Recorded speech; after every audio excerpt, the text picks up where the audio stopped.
All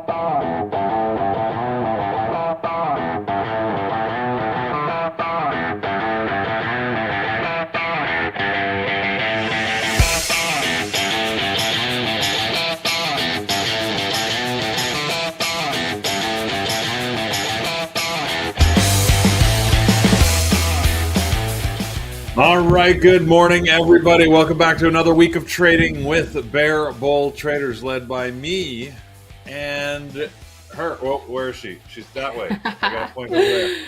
The cameras. Good morning. Good morning, Megan. How was your weekend? It was really nice. It was actually very relaxing. I did a lot of yoga and cycling and made some new recipes. I made a jambalaya and I did like a peach blueberry crumble. It was just like such a nice, relaxing weekend. Wow. Oh, How was your weekend, Peter?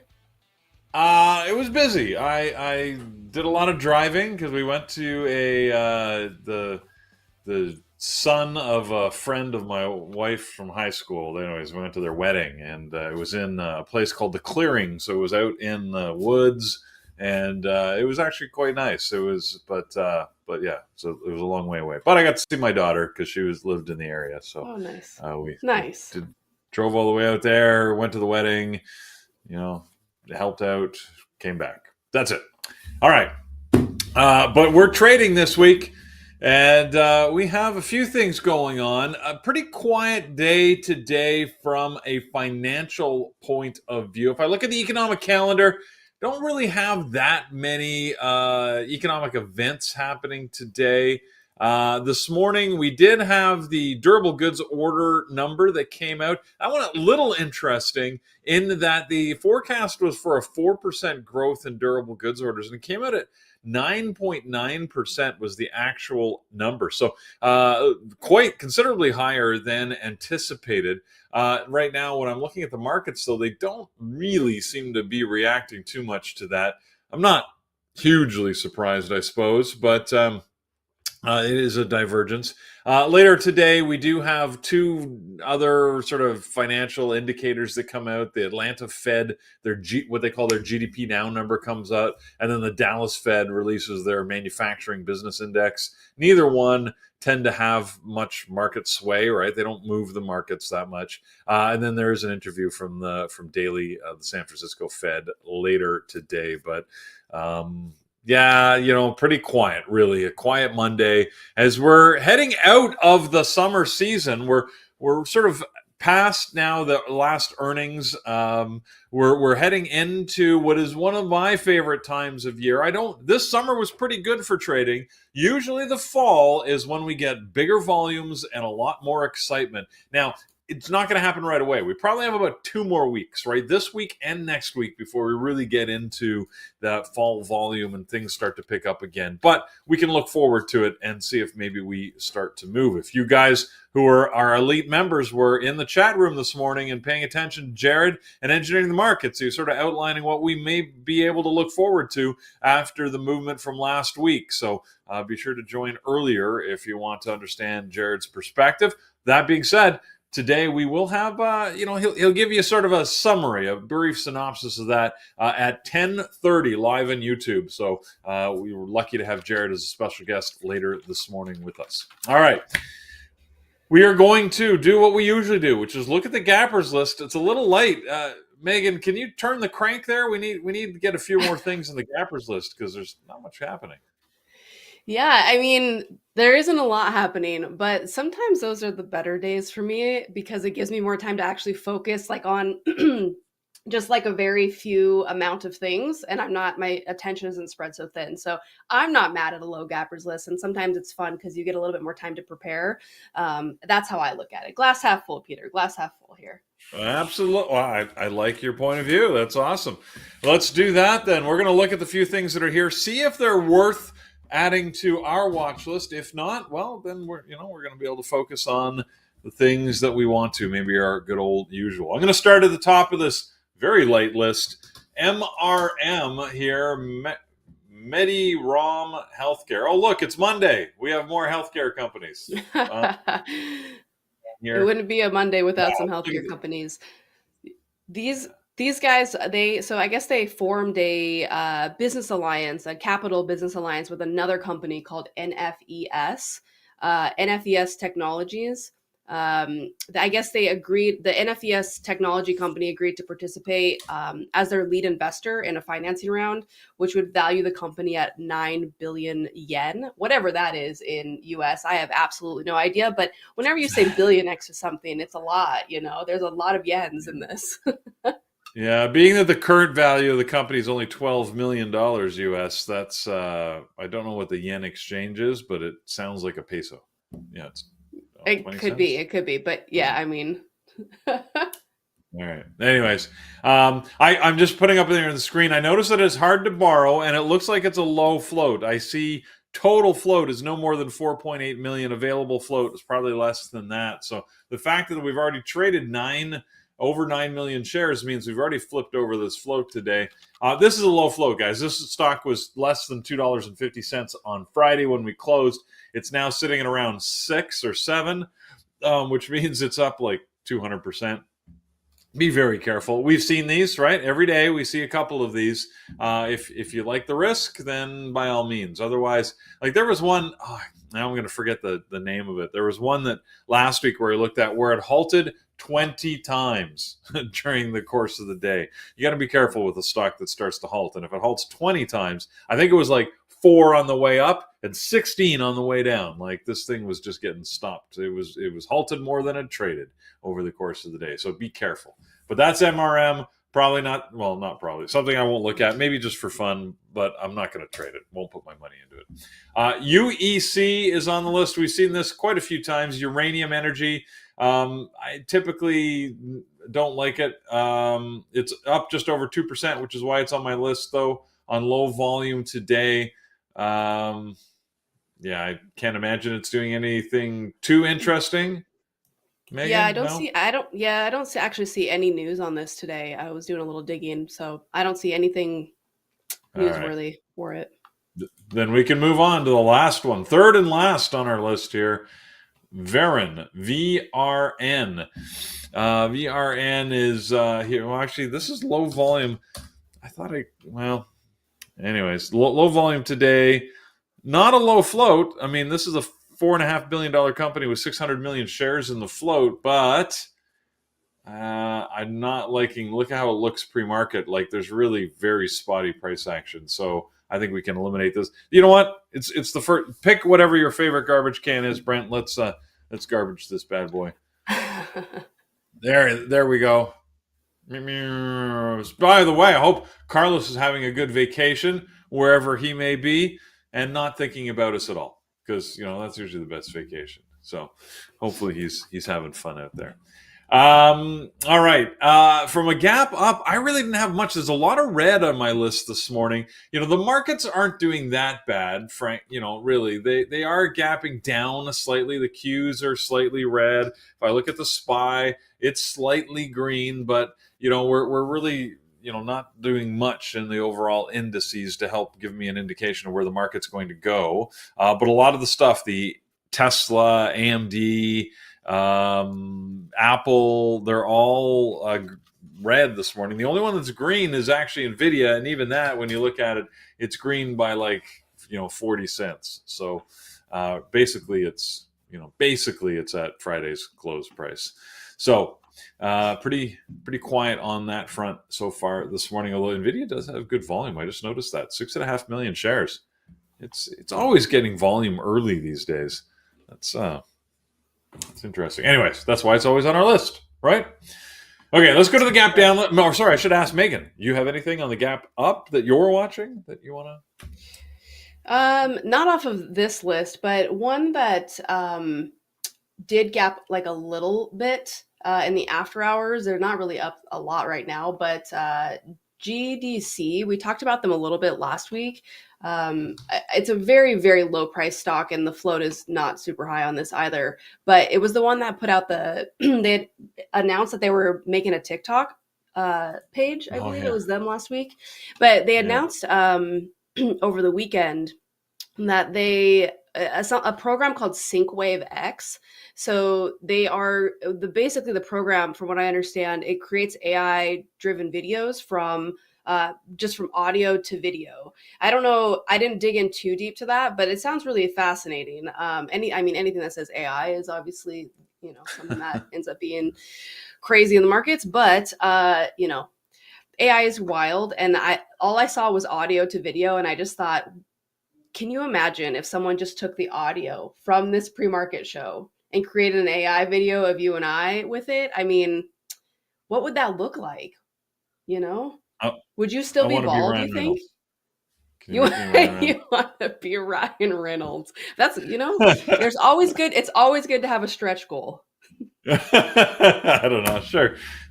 Make me someone pretty. That'll be fun. But yeah, GDC might be something interesting to pay attention to. Again, I don't usually trade stocks that are $5, but you never know. Those $5 ones, like Neo at one point was a $5 stock. It went to $15 and then 50. So you never know. All right. Well, we'll see. We'll see if GDC has the chutzpah to do it. Pretty low volume this morning, though.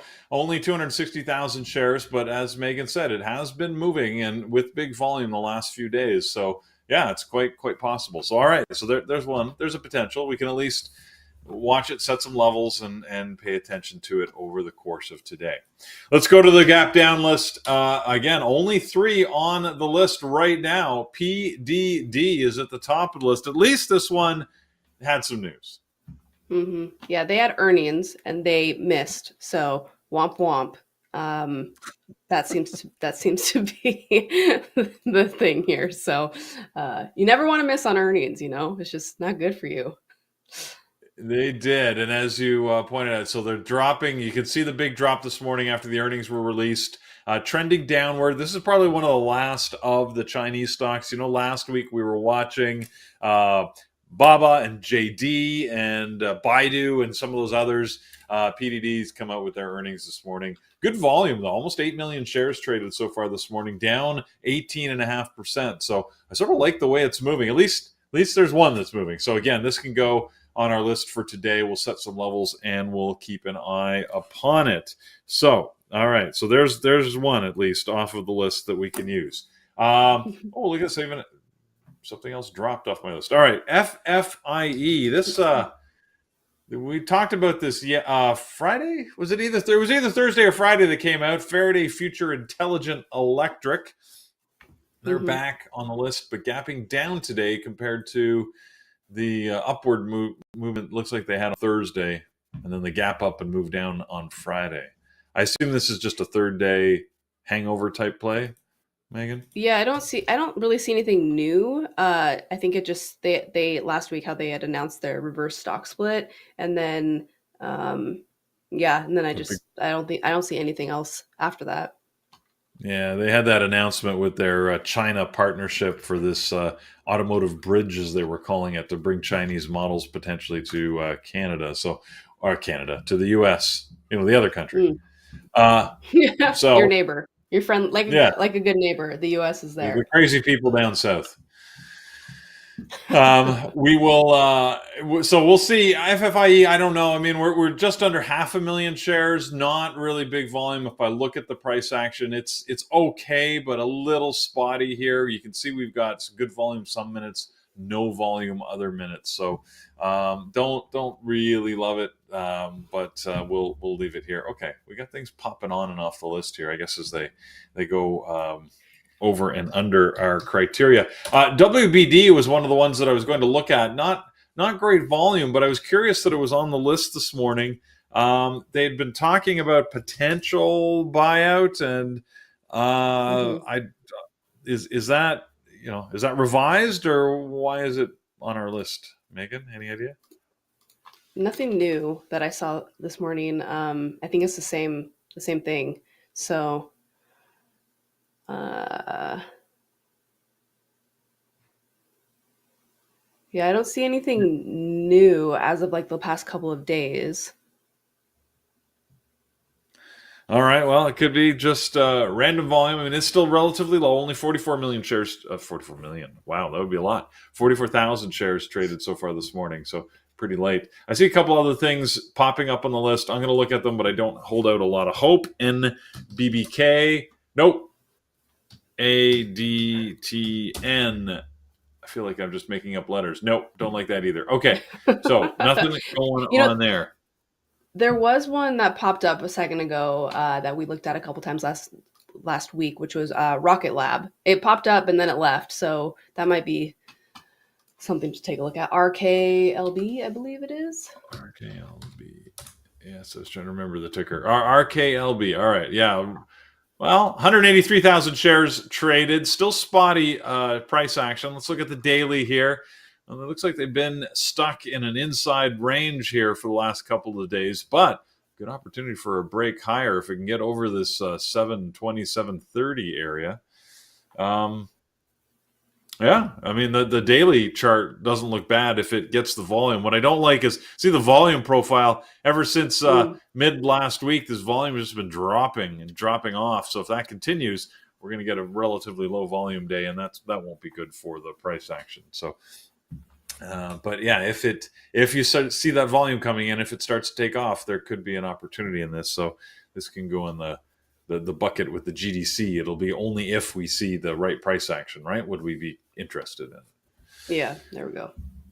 Okay, well, that leaves us with some of the ones that we usually talk about. Let's just run through them quickly to see if they're doing anything. Tesla, as usual, gets a little bit of price action every single day and gives us some opportunity this morning. You know, part of the average volume, I guess I would say, as we're sitting just under 800,000 shares, maybe a little lower than average, but still, you know, I mean, still tradable, still worthwhile. I already mentioned Nvidia. Nvidia is getting great volume here at 7.4 million. You can see it's pretty much right at the Friday close now. It actually in the last couple of minutes it had a drop and then it's pulling back here. So we know it's in play and it's always up for some trading. AMD, lesser interest, frankly. I mean, you know, still love AMD, but it's just not as interesting as Nvidia is at the moment. So it's on my list. The other ones that I'll just take a look to see what they're doing. ASTS, Jared's favorite.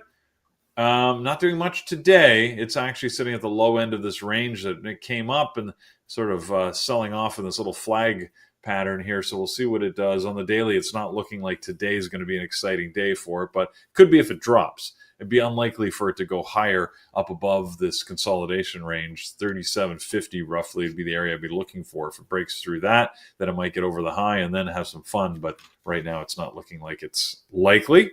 And what else? How about Apple?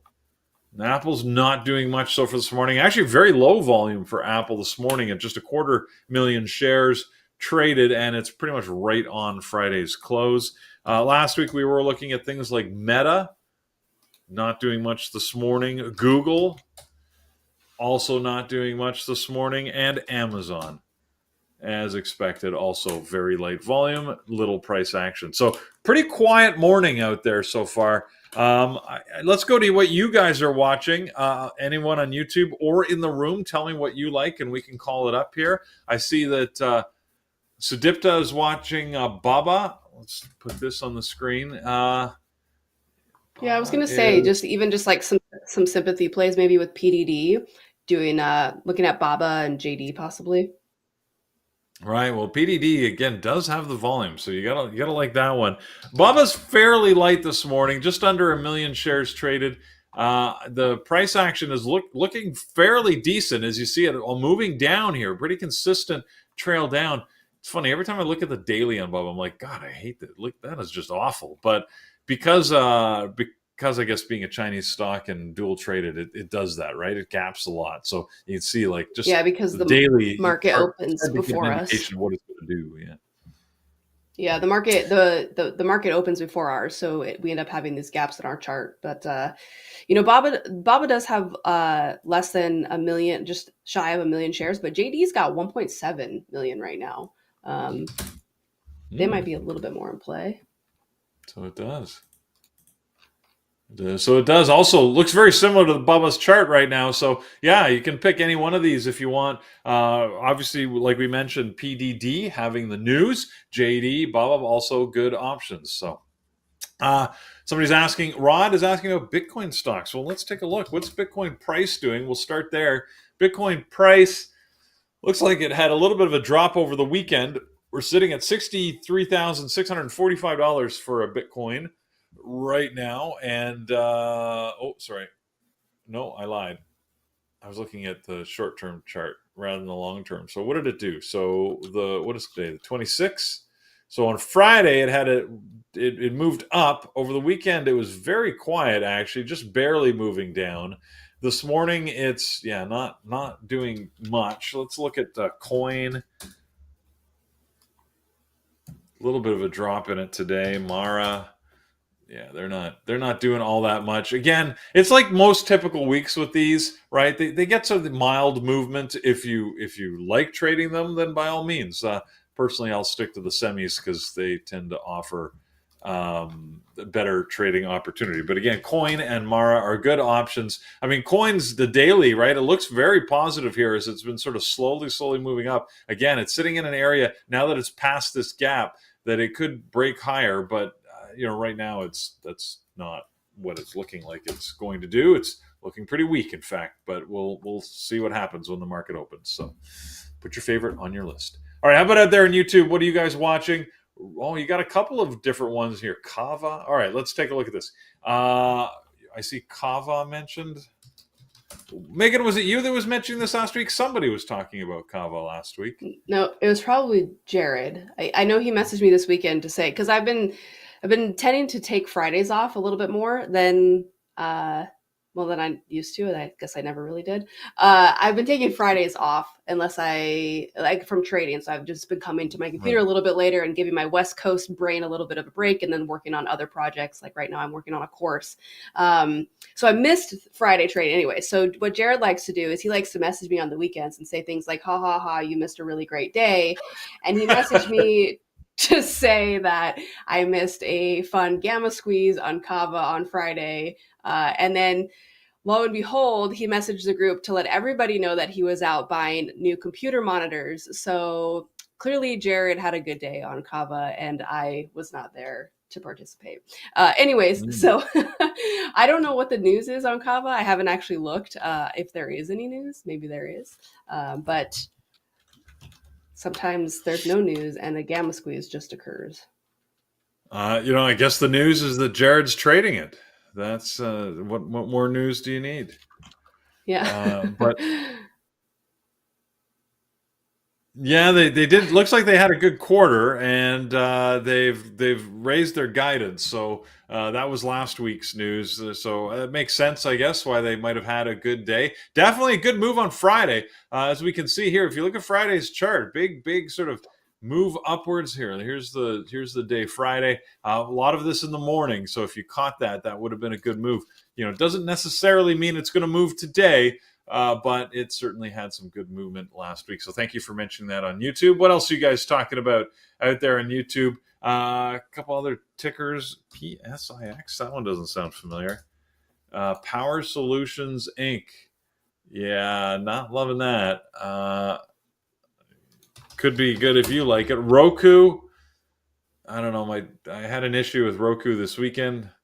That's my daughter was trying to show us something and couldn't get the Roku working, and so that's my only activity with it. But the price action this morning looks very, very weak. Peter couldn't get it to work, so we got to short the stock. Yeah. Well, with my daughter, I mean, I figured, she should know how to do it. She's the engineer. Fair enough. Anyway. David Ball is mentioning SEDG, which I'm just going to call SEDG.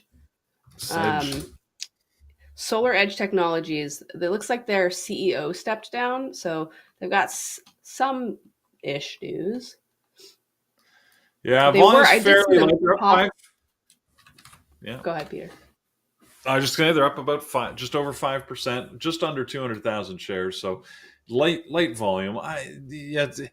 It's a rare stock that the executive changes actually result in sort of all day type movement that are tradable. But sometimes it can happen. We had one last week, wasn't it? There was a new CEO and the stock just like went up and kept going. I can't remember what stock that was. Let me go back through my notes here and find it, but I can't find it. Anyways, I do remember that last week that there was, oh no, it was Starbucks when they had that Chipotle CEO, right? And the stock moved up. That was Oh like a week and a yeah. half ago. So, The oh, sedge, I'm just going to call it sedge. So right. the sedge daily chart actually looks decent. We look like we're about to break structure on it and get a change in chart structure on the daily. Actually, we have it in the pre-market.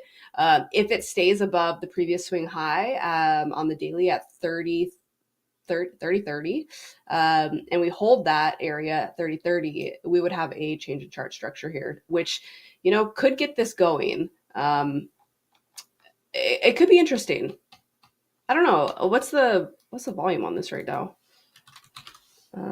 Fairly low, 186,000. 186,000. Yeah, not a lot, but could get some volume. I don't know, might be interesting. Might have it on like in the background somewhere. All right. Well, there you go. Megan's might be watching Sedge, not or Solar Edge, whatever we want to call it. SEDG. Sedge. Sedge. All right. So there you go. Okay, a couple others that I see people mentioning. We'll just take a quick look at because we have the time. Workday. It did. I mean, it had that big move up yesterday. Friday. It actually didn't trade all that well during the day. I was watching this. You can see the price action on Friday was actually sort of. I don't know. At least I didn't find good trading on it, but so far this morning, very low volume. Not doing that much of interest.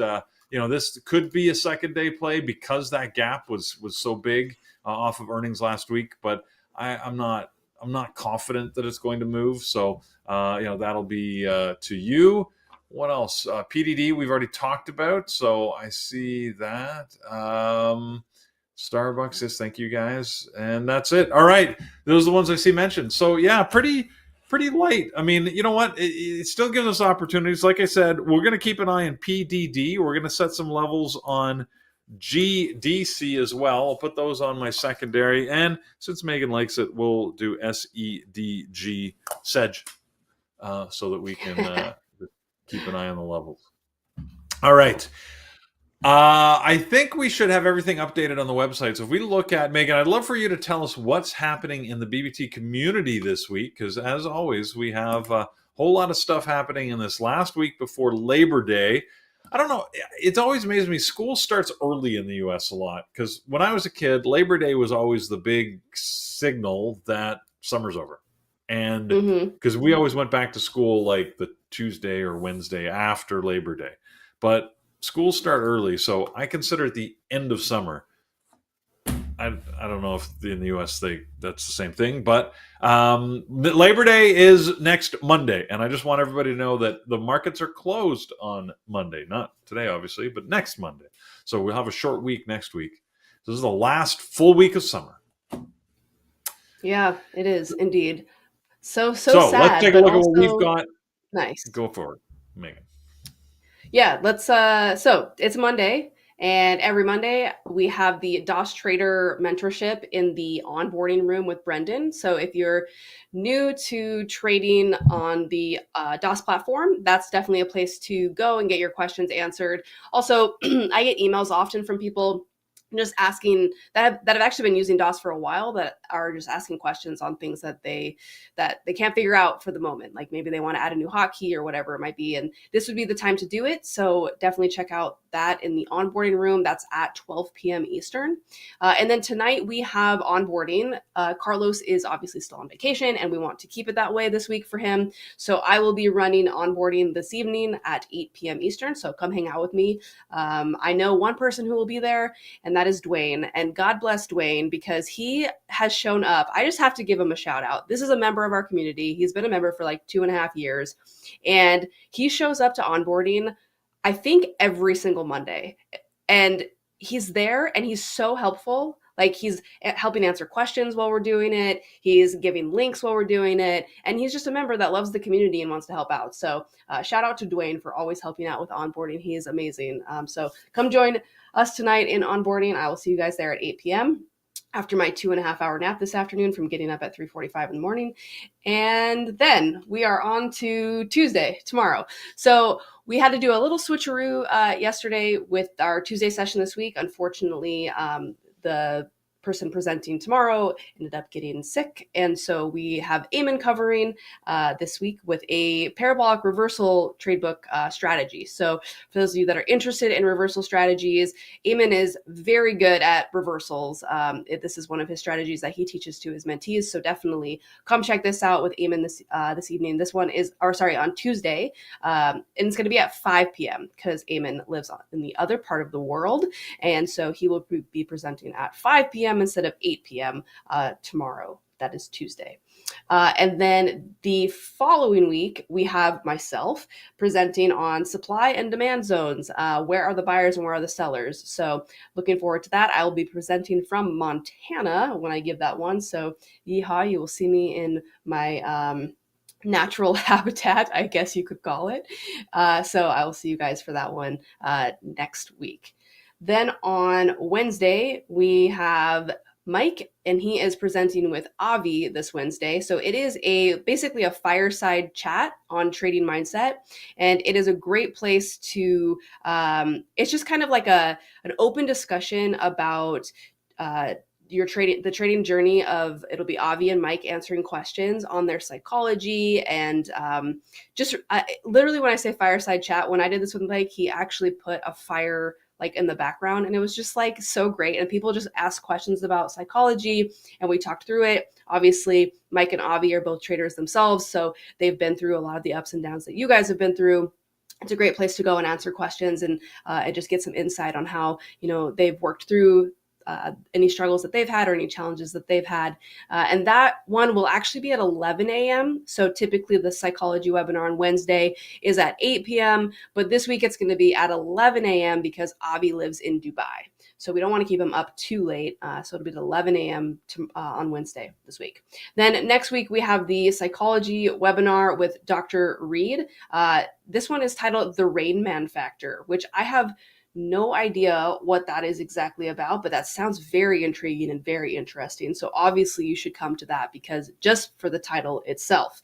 Then on Thursday, we have mentorship with many of the mods here. So we kick it off with John at 11 a.m. Eastern. Sorry, I always say 8 because that is my time. 11 a.m. Eastern with John in the webinar room. Then we switch over to options with Jared and myself at 2 p.m. Eastern. And then at 4, when the market closes, you'll get Lenny. He's been on vacation, so I believe he'll be back this week. If he's not, I'm sure that we will let you know about that as we get a little bit closer to Thursday. And then that evening, we will have mentorship with Thor. And then Friday, of course, there's nothing. And since Peter mentioned it is going to be a longer weekend with a 3-day weekend, a lot of the times Fridays can be a little bit slower in the market. So if you want to just take a 4-day weekend, you have my permission to do so. Now, moving on to signing up with BBT. We have a bunch of different tiers if you guys want to give us a chance and give us a shot. But the one that we are very excited about is the Diamond Annual membership, where you get a funded account to trade with. So just skip right past the Elite, go right to Diamond Annual, give it a shot. You get a funded account that you can trade with, $50,000 funded account. But if you're still not quite sure, definitely check out the intro membership. It's a 1-week trial, and you get to attend the chat room and see what else we do all day besides the pre-market show, which is a lot. There's someone on the microphone all day long talking through charts, trades, all kinds of different stuff. So come hang out with us in the chat room, and we would love to see you there. Excellent. I mentioned Megan this weekend. I was at a wedding. And I thought of you at one point during the wedding because the officiant who was leading this actually was telling jokes in the middle of the ceremony. I've never seen that before. And one of the jokes he was telling up there is he said, there was these 2 little girls talking at a wedding he was at the other day, and they were whispering to each other, "Hey, I was wondering, how many times can you actually get married?" And the second little girl, without hesitating for a beat, says 16 times. She's like 16 times. That's a lot of times. Why 16? Just, well, he just said it. 4 better, 4 worse, 4 richer, 4 poorer. That's 16. There you Oh go. I man. was so Oh happy the boy. officiant was telling dad jokes in the middle of a wedding ceremony. So so there you go. Just thought I'd share that one with you. I'm just happy You're they welcome. got the math right, you know? That's really important. So, good on them. There you go. All right.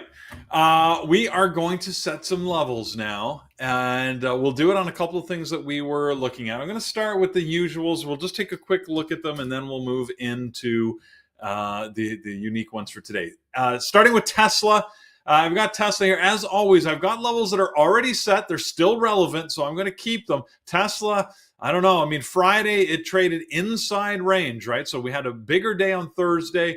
Friday, it traded within that range. Today, we're going to have to see if it can break out that range to the top side. Obviously, with an inside day, that means that the high and low of Thursday are still very relevant, and they give me levels I can trade off of, as well as the high and low, of course, of Friday, because we are currently trading within those. As you can see on my chart, outside of that, I already have levels set at $230.50, $234.68. Those are both daily levels I want to keep an eye on to the top side. If we go farther to the downside, well, if we get through 210, all bets are off. So really, I don't think I need any more levels than that. 215 from the low of Friday, 210 from the low of Thursday. If we get below that, could be a rough day for Tesla. Not that I expect it, but those are the levels I've got. Nvidia, also, like I mentioned, always on my list. Nvidia, a little more positive here. We're sitting towards the top end. It was, once again, an inside day on Friday. So I got the highs and lows of Thursday, the high and low of Friday for me to keep an eye on. If we get higher, I'm going to be watching this 135.50. I mentioned to you guys last week, still on my chart here. You can see it's a relevant area if we get higher than that, where we were mid-July, July 11th. Right, we spiked to a high here of 136.15. I want a little bit of an early notice before we get there. Then I'll be watching. And of course, the all-time high, which is sitting currently at 140.76. Again, I don't have any particular expectation we're going to get anywhere near that high today, but I've got the levels set in case I need them. Last but not least, I can't ignore my good buddy and long-term friend and partner, AMD. As you can see, we've got tons of levels all over the place. Same story, right? Inside day, highs and lows of previous 2 days. Don't need to do much more than that. It's really stuck in a tighter range, in fact. So I'll watch whole dollars here: 150 to the downside, 160 to the top side. Really, that's all I need for AMD. The stuff that's moving today, PDD, I think is top of our list here. It's most interest to me. Look at the big gap, down almost 20% on 9.5 million shares. It puts us way outside the range we've been in for the last several months. In fact, it puts us into this area that we were trading earlier this year in March and April. So I'm going to zoom in on the March-April timeframe and see where we've got some levels. Well, look where the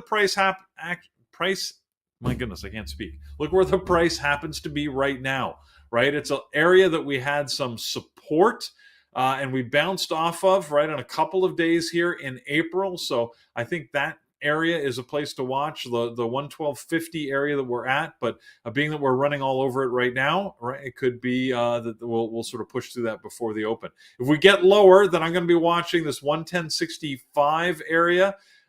Because that's where we spiked to a low on the 19th of April. And then, of course, where we went to a low back here in March, which is the low is 108.87. So I'm going to make sure I put my level just above that 108. We'll put it at 108.90 so I can keep an eye on that. If I go even further back on the chart, surely we've been lower. Oh, yes, we've been a lot lower than this. And you can see, obviously, from times past, I've put levels. I don't think we're getting down there. We're sitting at 112.80 right now. We're probably not even getting below $100. If we do, that'll be a very, very bad day for PDD. Possible, but not likely. If we do, then I got levels you can see set here at 99.77, 95.04, et cetera, et cetera. But I'll be watching the $100 whole number before we get there. Also on my list that was mentioned, SEDG, the Sedge. It's what is it doing here? $31 right now. I think Megan was saying 31.30 is an area to watch. So we got to mark it. 30, Megan 30. said so. 30. 30-30. 30-30? 30 Okay. 30. 30 Just 30.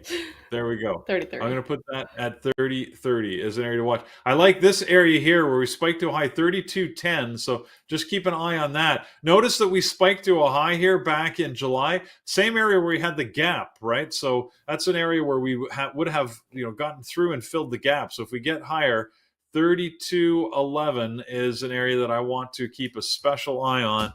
And if and when we get there, right? So that I can understand what the price is doing. And you can see if we get higher, well, then there's room for another gap up here around the $35 mark. Again, it seems unlikely that we'll get up there today, but you never know. It's always possible. Never say never, right? And then for the downside, well, we got the lows of the previous 2 days that I can keep an eye on.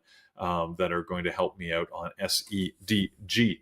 The other one that we were looking at here was GDC. Once again, another Megan recommended stock. So I we'll see mean, if take it with a grain of salt. It's like there's not a lot going on. So, just kind of watch it. It might some of these things are a little bit in play, like have been, but I don't want to put my stamp on these things, okay, Peter? yeah, I feel like you're backpedaling now on us a little bit. You're I'm moving. just All right, saying. but I think just the saying. All volume right, on fine.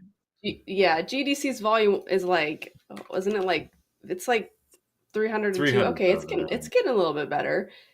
Yeah. I'm not backpedaling. I'm just treading with caution. We'll just say that. All right.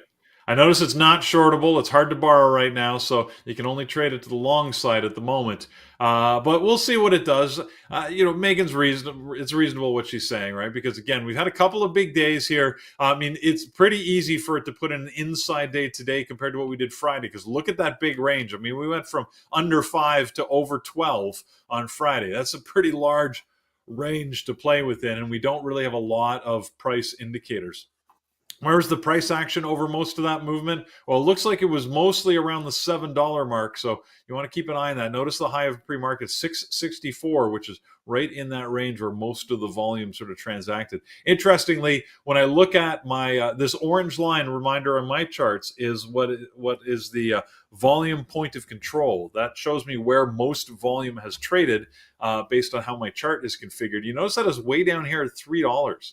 So you can see all the big volume bars here back on, what would this be, Wednesday of last week when most volume traded around $3. So that puts us way out of that range. If I get rid of that data, you can see the next point of control is up here at 750. So it's sort of interesting where the price didn't spend the most time there, but that's where most volume was traded. So you got to sort of keep all of that in mind as you're trading. So GDC doesn't look awesome, but it might be worth keeping an eye on because Megan said so. No, I'm just trying to get her all nervous. All right. The other one that I think I'll just mention again because we talked about it last week and it had moved. ASTS and made a move up. Said not doing much right now. Basically, I think the highs and lows of the previous 2 days give me some bracketed price range. It feels like it's going to be a fairly quiet day on this today, but again, you never know. So keep an eye on what you will, and we'll see what happens. All right, so those are the ones that I've got. Me personally, I'm going to be watching my usuals with AMD, Nvidia, and Tesla. I'm going to watch PDD. I do like it, and I think I'm just going to keep an eye on the scanners, and we'll see. So if GDC or SEDG or any of these other ones pop up, I'll be ready for it because the scanners alert me if they hit the turbo breakout or break up or break down. Or, of course, if our room mentions it, right? Our members in the room will be mentioning stuff. So it'll give me an opportunity to watch those things if and when they start to take off today. So with that, let's see. I think some of our other moderators are starting to get their lists in. Megan, maybe you Peter, can one share thing. with us what they're watching. Yeah, I will do that. But one thing that we didn't go over, and I actually saw it pop up on the Gappers list for a hot second this morning, and then it went away, was Oxy. And Oh, I just saw okay. Jared has it on his list as well. It's something that I wanted to mention. The daily chart on Oxy is actually it's nice. It got decent volume on Friday and looks like it's trying to kind of break a downtrend similar to Sedge. It looks like it's about to try to attempt to do a bit of a chart structure change here. The high of the change would be 58.20 on the last swing high. Look at that. So Yeah, I think Oxy could be interesting. I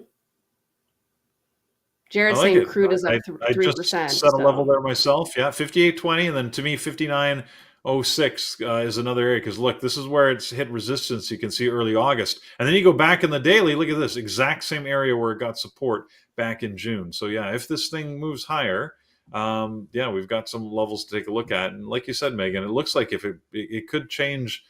Sort of change perspective if it breaks topside out of this range. So we'll see what happens this morning. yeah. Yeah. But other than that, Yeah, all right. okay. Doesn't look great pre-market, but you never know, right? I mean, that once the opening bell rings, all bets are off. We got to look at the volume and what happens at that point. So, thanks for that. Mm-hmm. Okay, now we can look All at right. the moderator list. All right, well, let's look at the moderator list, which Brian, by the way, is saying he also likes energy stocks and XLE. So he is Mm. mentioning that in the chat. It's not on his actual list, but it is in the chat. So we've got Thor watching Tesla, MU, Google, SPY, and QQQ, which, by the way, I just saw a message come through that Thor is going to be trading live this morning with Brian. Brent, I'm saying that out loud because he has mentioned it in a different channel on Telegram, and he is going to need a link. So Thank if you. you could Thank you very throw much. that link through, yeah, you got it. So Jared is watching PDD, Nvidia, Oxy, MRO, APA, and CVX. APA and CVX and MRO are none of the things that we looked at this morning. MRO, APA, and CVX. All right, maybe we'll come back to those. Mike's watching NVIDIA. Peter is doing his lovely mistress, which is AMD, NVIDIA, and then Tesla. Then we've got Avi watching NVIDIA, Tesla, AMD. We've got Brian watching Meta, AMD, NVIDIA, Tesla, and PDD. And I didn't throw my watch list up yet into the chat room, but I'll be keeping an eye on PDD, Oxy, and probably Kava, and then in the background, Sedge and CGD or GDC. But probably Oxy, Kava, and PDD will be ones that I'll be watching this morning. And then the usuals, if maybe Nvidia and Tesla. Someone was asking me in the chat room if I'll be trading Nvidia options today. I will not be trading Nvidia options. The contract prices, at least as intraday positions, maybe some further out swings, but for those of you that are newer to options and you're starting to trade them, just keep in mind that Nvidia has earnings this week, which means that the option contracts are going to have higher volatility, which means higher premium. So you will be paying more for the contracts. And if they don't go in your direction, you will have the volatility working against you rather than for you. So just keep that in mind. If I trade Nvidia today, it'll probably be with equities. If I trade it all this week, it'll probably be with equities. But so just kind of keep that in mind. There you go. Some good advice. Something to keep in mind. Yeah, Jared's very heavy on the oil stocks. It looks like with the unrest happening, the little concern over some of the oil exports coming out of the Middle East. And that could cause a problem in this sector. So, yeah, Jared's all of what he's got are like energy stocks, right? MRO is Marathon Oil, CVX, Chevron. So, yeah, Oxy, of course, Occidental Petroleum.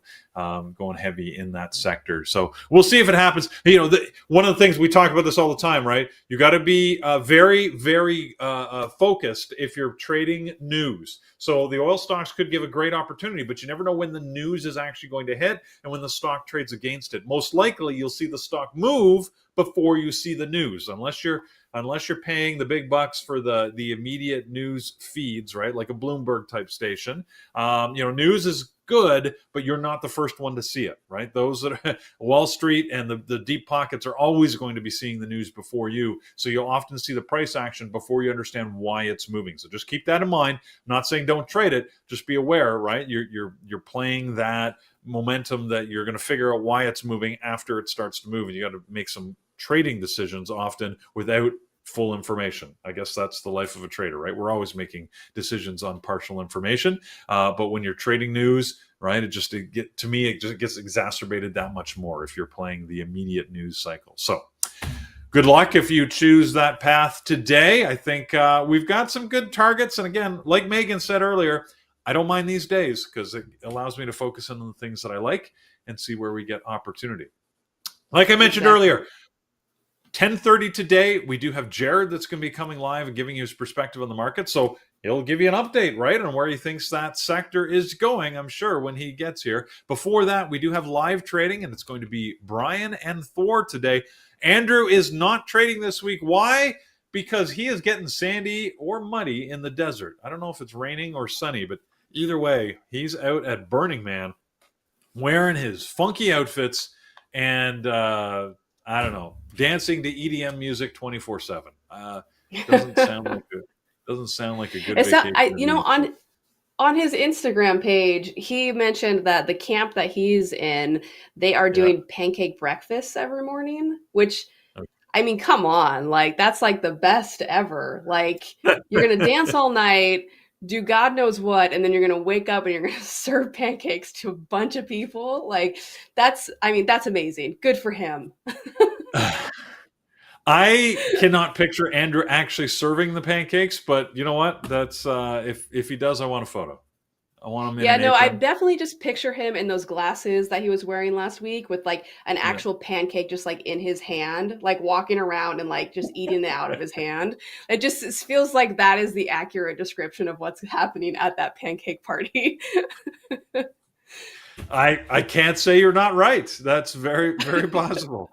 So there you go. It's all right. Well, it's not too late. I hear that they still have tickets left. So if you want to make a last minute pancake run out to the desert, you know what? Burning Man may be the place for you. So you go for it. Exactly. I wanted to All mention right. one other thing about Jared popping on at 10:30. So for those of you that are like, I'm done trading and I don't want to hang out, definitely stay because not only is he going to talk about the market's posture and sentiment for the week and rate cuts and sector overviews, you know, all that good nerdy market stuff, but he's also going to talk about Nvidia earnings. And I know we all love to play Nvidia and, you know, just kind of what's going to be upcoming with the earnings, maybe what to expect.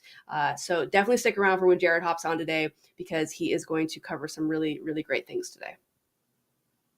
There you go. Sounds good. Excellent. I see people now having pancake conversations. All I can say as a Canadian, look, in the U.S., they like to have these things called this table syrup. I don't understand that. Basically, you're saying it's not real syrup; it's fake. I hate that. Don't. Why would anybody ever touch that stuff after you've had real syrup? It is horrible, horrible Are we stuff. talking like Real syrup. Mrs. Buttersworth? I don't know. It's every time I see table syrup somewhere, I'm like, this is going to be gross. I will actually not order pancakes when I know it's like corn based syrup. That is wrong, and it shouldn't happen, in my opinion. But Well, that's that's what I grew up on. And so, you know, neither of my parents have curly hair, so maybe it's the fake syrup. it's curled your hair. Is that it? Well, I, I don't know if syrup is hair related because I don't know. I have no hair, so I don't know what that means. But Oh man. All right. I see Thor and Brian waiting in the wings here all to right, live trade. So excellent. why don't We'll we hand it over to give them the them. show? Yeah. Yeah. Hey, look at that. We got the four square going. Oh my goodness. Who's put up this poll? Real or fake syrup? Come on, man. That's not even a conversation. All right. Good morning. I am very Canadian. I don't deny it. Yeah, Brian, Thor, how you two doing? very good. Spoken like a true Canadian. Hey, got to Yep. have your syrup, I Absolutely. proper maple syrup. that because I've had both recently going to Canada, and I don't know, man. I think I grew up on the table stuff for too long, but everyone likes the real stuff according to this poll. So everyone Well, keep that in mind. if Thor grew up on the table stuff and I grew up on the table stuff, then my theory is debunked. My curls did not come from table syrup. Oh, No, I have curly hair, I obviously. have another theory about where your curly hair came from. All right, boys. I'm gonna get out of You here open the and door, Megan. have a wonderful morning. Trade safe, everybody. Take it away, guys. All right. Good morning, everybody. Hope everyone had a good weekend. It's Monday, I guess. Yeah. Everyone's. I mean, Maybe I'm just from the Megan? land. I'm with you guys. I'm from the land of Waffle House. You know, if you come down here and you eat, they just have the syrup there. And it's so good. I just don't know, but I understand Peter and no hate. You know, it's just Yeah. To each his own. I get it. Hurts a little. So, yeah. Like he Anyway, won't even order pancakes. I got a little short going on PDD. Still, I'm looking for 110 here. Pin duo party. Yeah. Obviously had the earnings report. There's a big order at 110 here. I was going to say you're short on this thing, I assume. Yep. Just flipped on the screen and saw some more orders down here. So up in this area, we made our way through 111. Now I'm just looking for 110 here. We might get a pop at the open. Not sure how heavily shorted this thing is. It's got a big float. Let's see here. Yeah, Brian's ready to get this Monday started. He must have had his pancakes. Yeah, we're getting it. Started getting his duo going. We're getting our I haven't traded PDD in such a long time. That's what I love though about like how like you do your momentum and stuff like this. Like haven't traded this thing forever, but it's awake today, so you're in it and you're making money, and that's awesome. So short float. It's only short according to Trading Terminal 1%. So there's no real short interest that's going to keep this thing supported. She's a coming down. She's a coming down.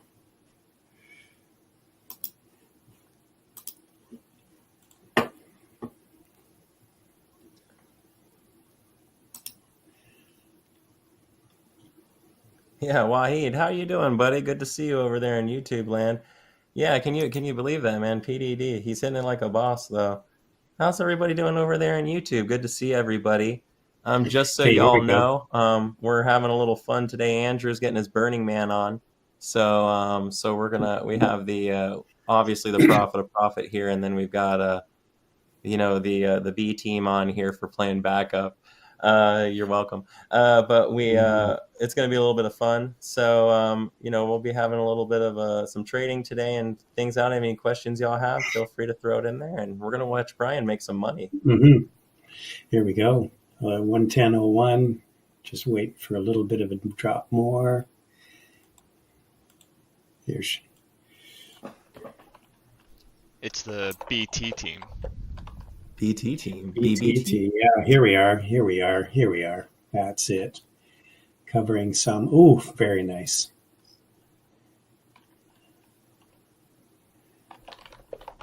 Just a matter of time.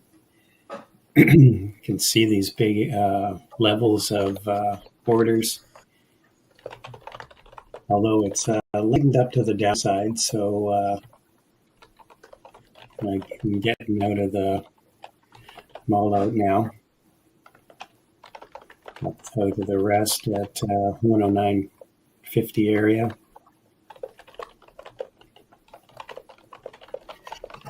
Yeah. Let's see. It's going to be really interesting where we open. The ES is kind of going to open in more of a like selling part of a breakout range. And so our, basically like, so our SPY is opening kind of, it's opening high, but in a spot where it's more likely to sell. Our Qs are going to open kind of low in a place where it's a little better to buy. So, and we had news at 8:30 that basically made the market do nothing. So I'm not super optimistic that we're going to have some like really awesome day today as far as movement goes, but let's keep an eye. One thing I would say on the SPY and the ES, we're in a really good selling spot for the month. So I'm just wondering if today is going to be the day or if we're going to end up finding ourselves a little choppy today. Yeah, I can share screen, Susan. Yeah, I think we could end up with some chop here today. Again, we had a big run up. SPY and Qs pretty close to all-time high again. The two indexes that were really lagging here on this comeback have been the Qs and to a certain extent also IWM. So there's a seller just really started hitting the ES. Let's see how well this absorbs into the open. We got about a minute into the... Oh, I was going to say we're about to open. Ding, ding, ding. Yeah, here we go. Ding, ding, ding. You can see here PDD bouncing back up. Nvidia. Opened right under R6.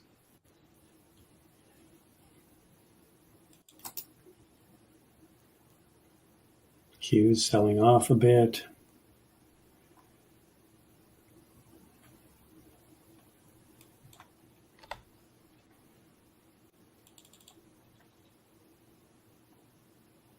Just going to wait here for a few minutes, just see, let things settle down.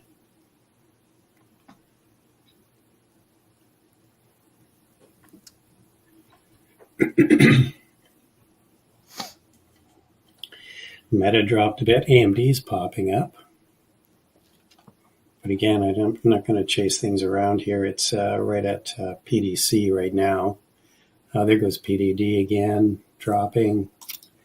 That was a pretty decent rising devil trade. A lot of selling on the futures out of the open. Most buying that came in was easily absorbed by a seller, and then selling immediately pushed the price down. So, kind of balanced at the open, but right now, buyers seem to be struggling more against the sellers, but we'll see what happens. They are kind of lifting the bid a little bit, so I don't know if maybe they're going to try and squeeze here. Just a really big seller here. Shorted PDD again. Just it's a late entry, unfortunately. I'm gonna cover it here. It's really moving erratically.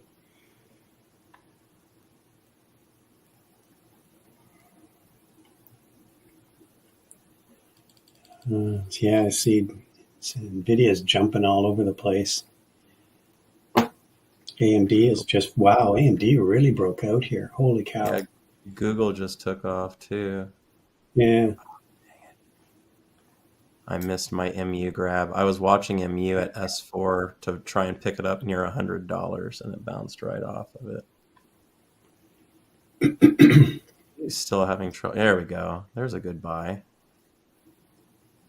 I'm still kind of hanging out. I'm kind of letting the price discovery rock around a little bit here before I get to start having too much fun. See if we can get down with, here we go, 104, just covering some more PDD. Should have been on that earlier, when it bounced up. That was pretty much my rising devil trade right there. Wow, look at the AMD is ripping. Okay. See if we get a bit of a pullback on AMD. It's just not giving us anything yet. Watching Tesla down here by S4 for maybe a long.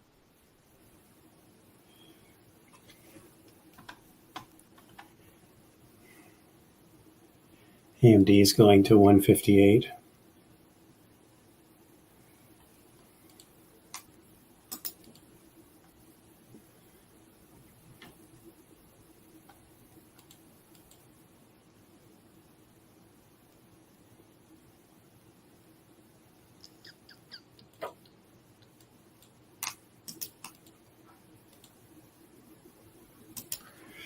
Got into just bought some AMD on that pullback. It wasn't much of a pullback, but let's see if we can get to 158 now.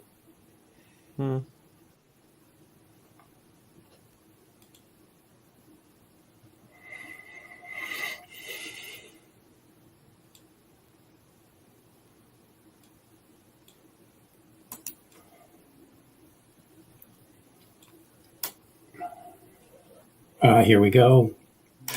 Nice. Selling some more. 158.12. A lot of selling.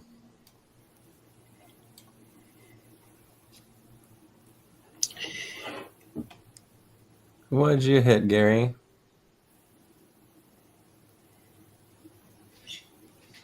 Oh, you got AMD? Nice. Good job, buddy. Yeah, AMD has been rocking. Nvidia is breaking out.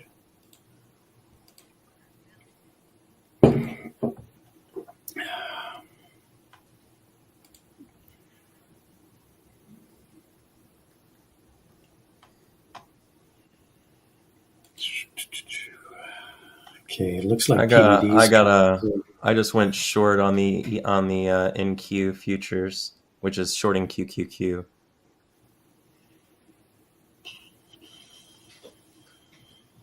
Nice.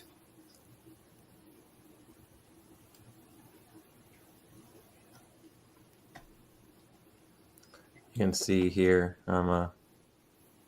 went short here when we found a heavy seller right here at R3. So risk was 200. Looking for 800 total target if it makes it. Added back a little bit AMD. I'm all out of PDD at 105. Let's see if we can get another push here.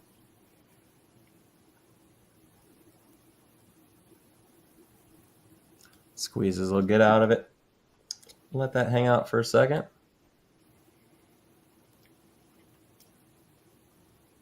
Okay, just selling some AMD, 57.93 after that pullback. Selling some of those shares I bought back.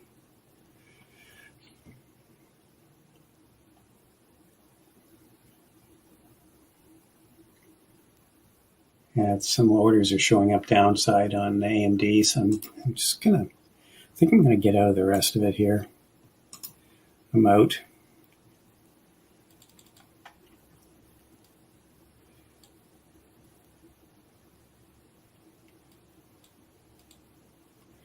And Thor's making me nervous with this ES short here.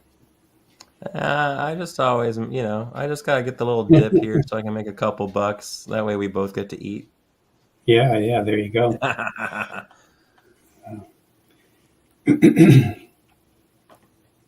Nvidia might, or AMD might push higher here, but like I said, there's some orders here, 157. They may want to take the price down to get and fill those orders.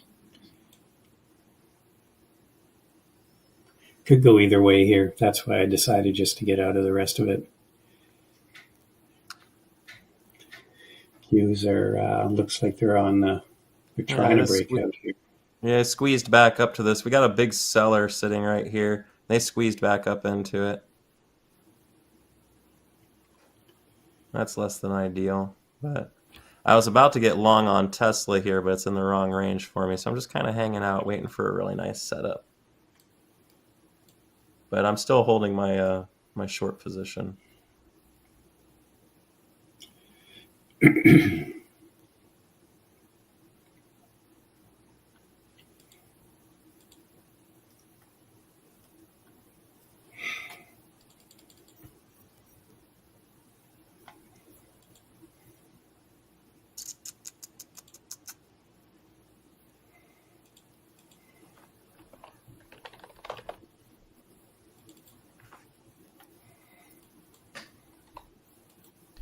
Brian, Thor, we have almost 800 people watching this, but we're only at 261 likes.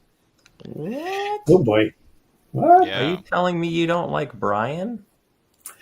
Yeah, look at the trades we did this morning. Shorting PDD, long AMD.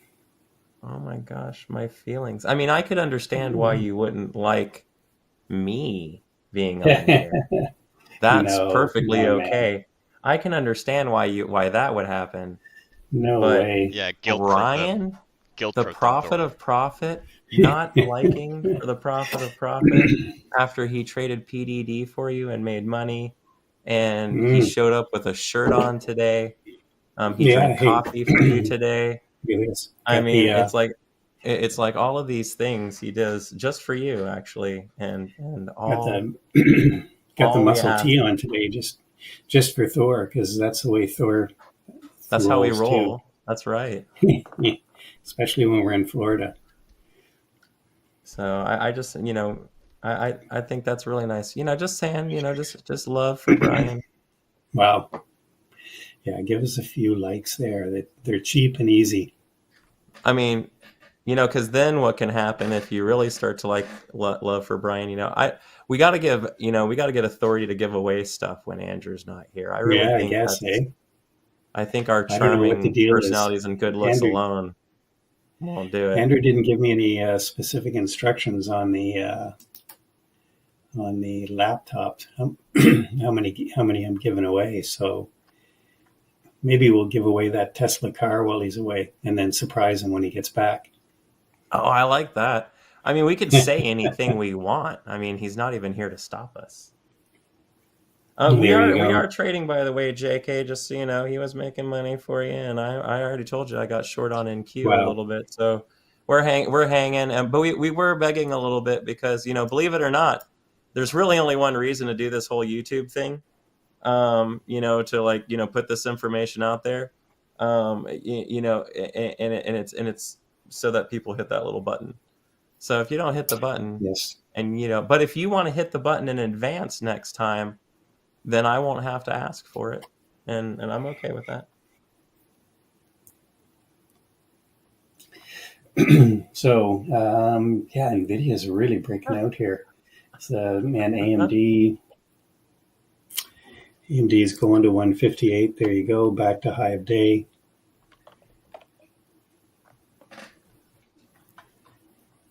Yeah, semis are back, baby. Although XOXL is trading is still red, which is interesting. What's going on? MU's in the red. I guess some of the other semis are in the red. Oh my God! Look at PDD is getting annihilated here. 103 now. Here we go. Hey, Anton. So I don't like Google anymore, unfortunately. I was liking it for a short at R4, but it completely blew through. So I wasn't able to get a good trade on it. Right now I'm short on the, like I was calling on the NQ. I went short on basically everything. So you can see here, I'm short here, target right down here on this guy.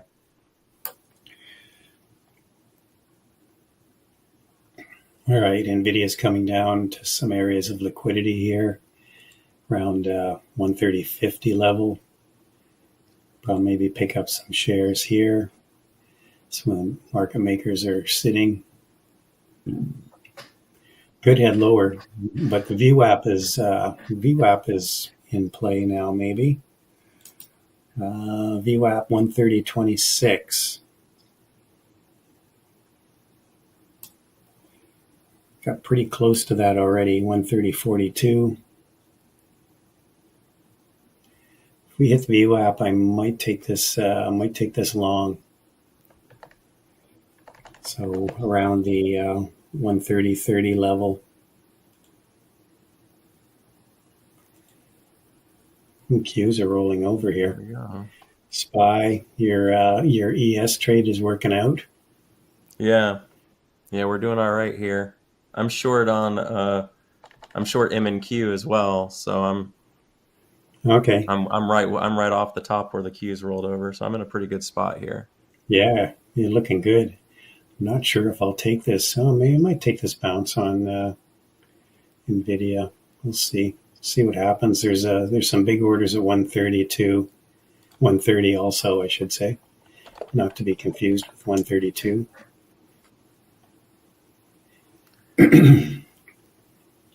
So yeah, it's energy. Gonna bounce at pre-market low probably. Yeah.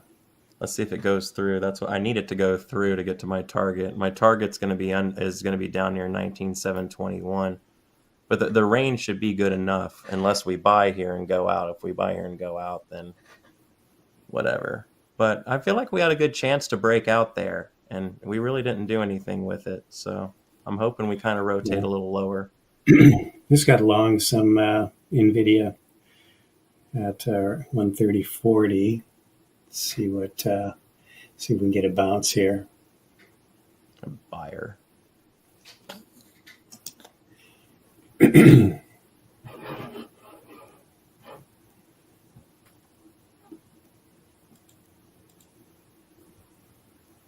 Let's take some off. I think it's just going to be a scalp on this one. Maybe take some off here at 130.57, just in case this doesn't bounce back.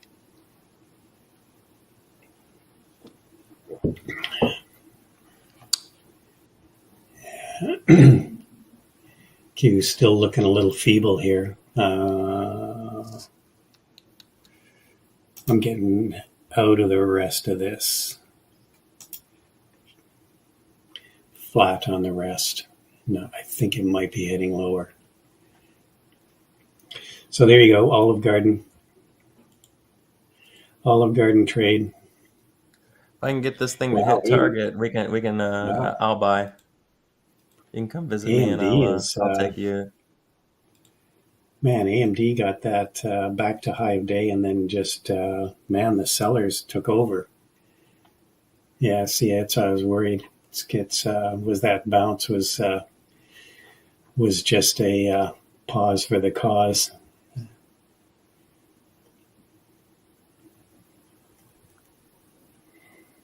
Meta dropping.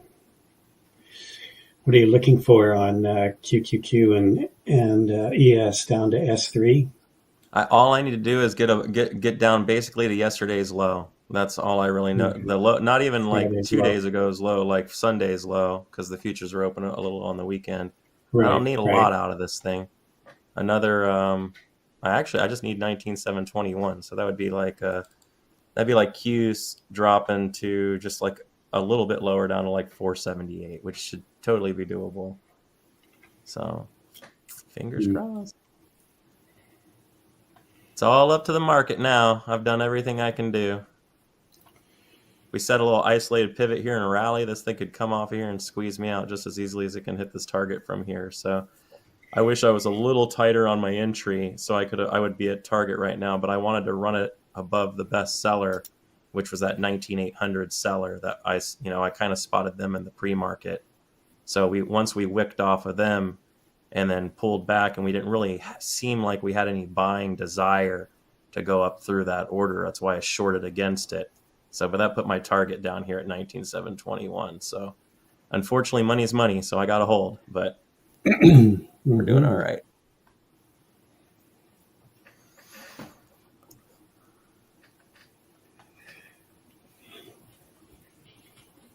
Energy stocks are moving up here.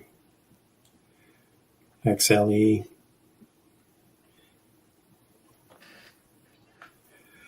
Wow. AMD really reversed. Just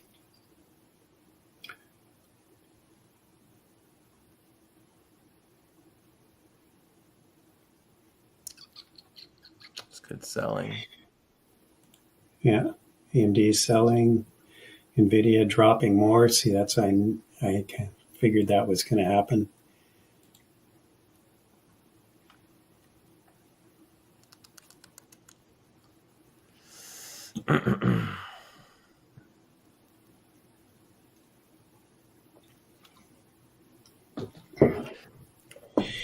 All right. Well, at some point, buying brigade's going to come in here, I think. But at some point, Meta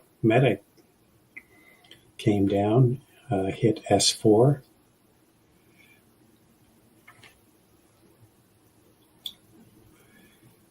Here we go with XLE, S6 right now on the pivots. Crude is up, with all the stuff that's going down in the Middle East right now. Houthis blowing up ships, and Israel and Hamas trading missiles. Oh, yeah. Jeez.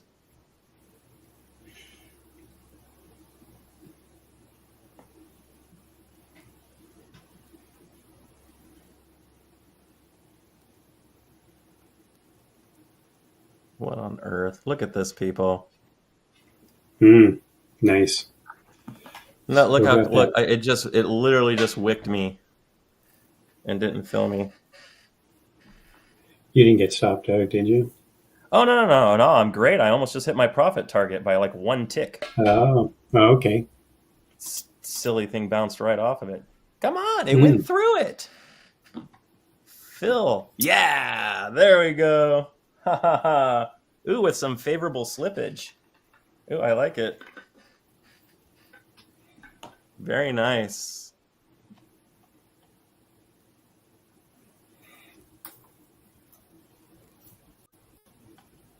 That's what we're looking for, folks. There we go. M and Q, short R3, target hit. That's the good stuff. Nice. Thank you, Trader G. Yeah, That was good trade. that was a little excruciating. Had to hold that, but look at that nice target hit on that one. Right back to the previous day's low. Very nice. Yeah, you've got to be trading futures to know where those levels are.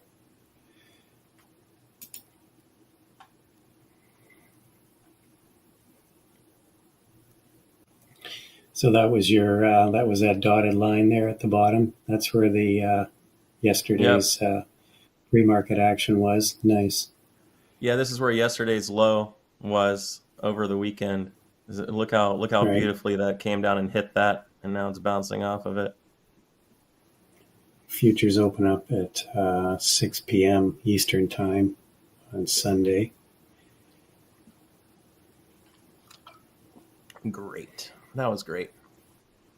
All right. I Yeah, got nice one trade. winner. Right. One winner. Let's see if I can find another winner or a loser. One or the other. So the way I kind of trade is I will take one trade. If my first trade wins, I'll take a second trade. If it doesn't work, I kind of just stop for the day because I don't want to bleed off my profits. But if I can find me a good winner, then rock and roll. So let's look around and see if we can find one. Wow. PDD is now in the 102s. Anyone stick with that trade? That's just been a winner apart from this little pop-up we had. Just trying to see what Nvidia is going to do here. When people say R, does 1R mean 1K? Unfortunately, they're not saying 1 rack, Ali. Which I actually think would be a great way to substitute in R. I think it would make us sound cooler if we did, so I could start saying, hey, I made 2. I mean, I guess if your R was $1,000, then 1R would be 1 rack. So, but in this instance, when we're saying 1R, we're just giving a variable equivalent for risk, right? So when we're talking about algebra, right, we have letters that we use for variables, right? So when I say R, I'm talking about how much a variable in which I risk. So if I say I make 4R, that means I made 4 times whatever I risked. On my trading account, I'm currently risking $125 on my per trade whenever I take a trade. So for instance, with some favorable slippage, this NQ short ended up being worth $560 because I risked $125 and then I ended up making 4 times that plus a little slippage, which was awesome. So yeah, anytime I lose a trade, because I use what's called a fixed risk system. So I trade the same amount of risk for every single trade I take, and I use hotkeys to do that, to calculate what that risk is in DOS or in Ninja actually, so that I can make sure that no matter what my buying power is, I can always make sure I'm kind of each trade's given equal ability and value. So that's kind of how I roll it. So when I say 4R, I mean I made 4 times, it's different. Some people say R is in like distance. When I'm saying R, I mean as in my risk. I risked 125, so I made 560.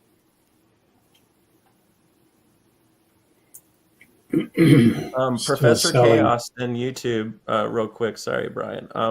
If it's double your R, it doesn't matter. Your R is arbitrary. It's just based on your risk. So this is one of the things that makes fixed risk great, because if you're trading Nvidia or trading, I don't know what, PDD, right, or something like that. I don't know hold on. yeah, if you're trading like $100 stock versus like a $700 stock, your R value doesn't need to change. You just change how many shares you take. So like one of the things a lot of us like doing is we actually will pick a higher price stock because the commissions are lower when you take less shares. A lot of us will prefer to trade, something that's got a couple bucks underneath it versus hitting it because we don't have to rack up the comms on taking 1,000 shares of something. So, but it doesn't matter what dollar value you have, it's always going to do that. So, so just kind of keep that in mind. And everybody, just so you know, the questions that I'm going through and answering now, normally in the morning sessions, very, very high octane with Andrew and Brian, both momentum traders. So both very, very, if you go into the BBT room, and Andrew's been running some great deals, I think, to try. I don't know if he's still doing that dollar for a week thing, but that was pretty spectacular. If not, keep an eye out for that the next time it hits. But they're constantly running really good deals that get you into the chat room. This kind of dialogue that we're having right now is the kind of dialogue you get inside of BBT basically all day, every day. Between mentoring, especially we have Jared in here, Megan. We have so many, who you've seen, Peter, Brian. We all go through mentoring hours and sessions and within the room. So just a reason to come by and hang out. So Yeah, how you doing there, buddy? interesting. Snow is getting some interest here.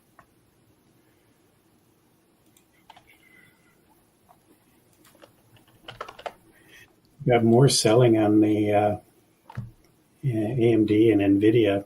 Both of them went red. The Qs have gone solidly red. Snow has an incredibly bullish level too. All right, so what if anyone's thinking about shorting it, don't do that.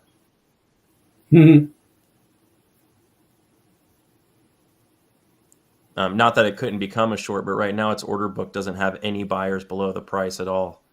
So there's really no reason for this thing to start selling. There would be no advantage in it for the market makers. So I would say right now it looks like this thing's headed for 121 pretty aggressively, which would put it on a breakout. Yeah, it certainly has sold off after that earnings report. Let's see what kind of popped really hard at the open, consolidated for just a few minutes, and then just started ripping. And the volume's good on the buy side. As it started to break up, the volume is like if you're looking at Snow on the chart there that's on the YouTube, you'll notice on the 1 minute as it pushes, each one of the volume candles underneath it, notice how the red candles are small and the green candles are big, or the white candles are big. Those are the buy candles.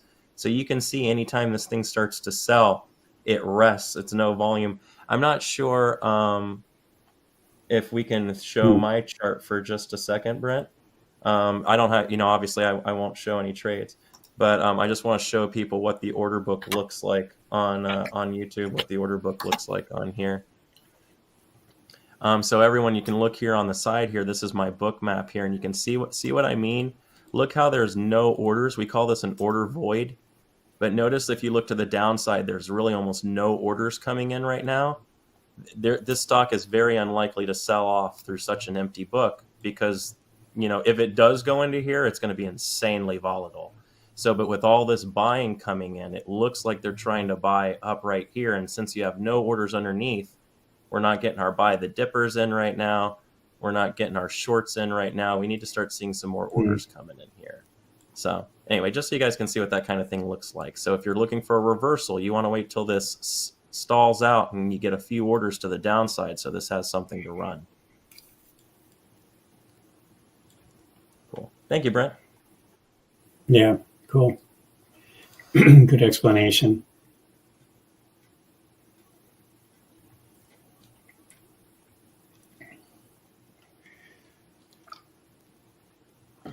Still no buying's kind of dried up, but no aggressive selling on the Qs or the SPY either.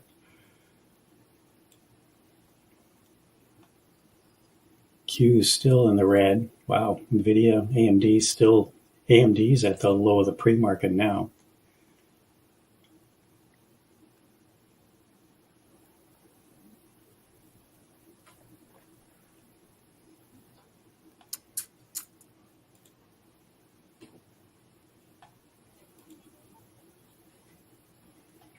What do we got here for upside? Yeah, still lots of potential upside on snow.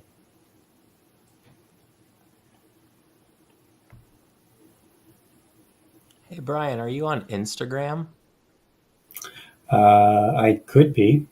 Your fans want to know in the YouTube. I think they're I'm really not sure. hoping for some diddly I'm not sure doodly if I am. pictures. Not sure if I am or not. What am I on? I am on X, formerly known as Twitter, but I don't post a lot. I find the social media, well, X particularly, is a cesspool of angry people. Nah, that's why I'm there. Just angry, just mad, raw. Interspersed with a lot of good stuff too, but I like Apple here. Some orders kind of to the top side, really obviously holding S3 in a higher range. Could be a nice spot to buy if the market bounces. It's been selling a lot today, though, so keep that in mind. We could be just distributing on it, but kind of in a fun spot. interesting. The Q's continuing to struggle here. Whoa, we're just taking another leg lower on the Yeah, if the Qs sell off, here. we don't want to long any tech tickers if the Qs start to sell. Yeah. We'll just donate some money to the market if we do that.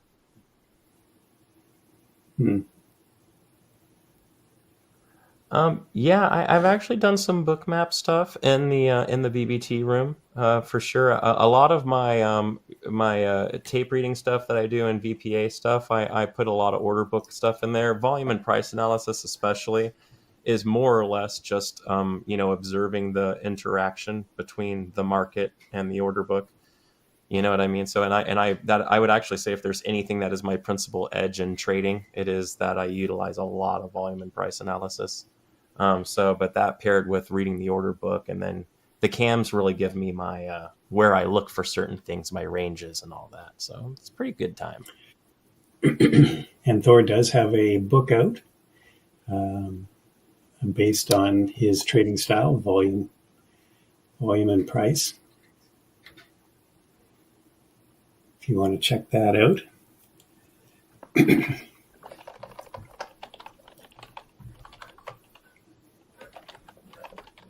Yeah, it's on Amazon. Yeah, I use DOS, Ben.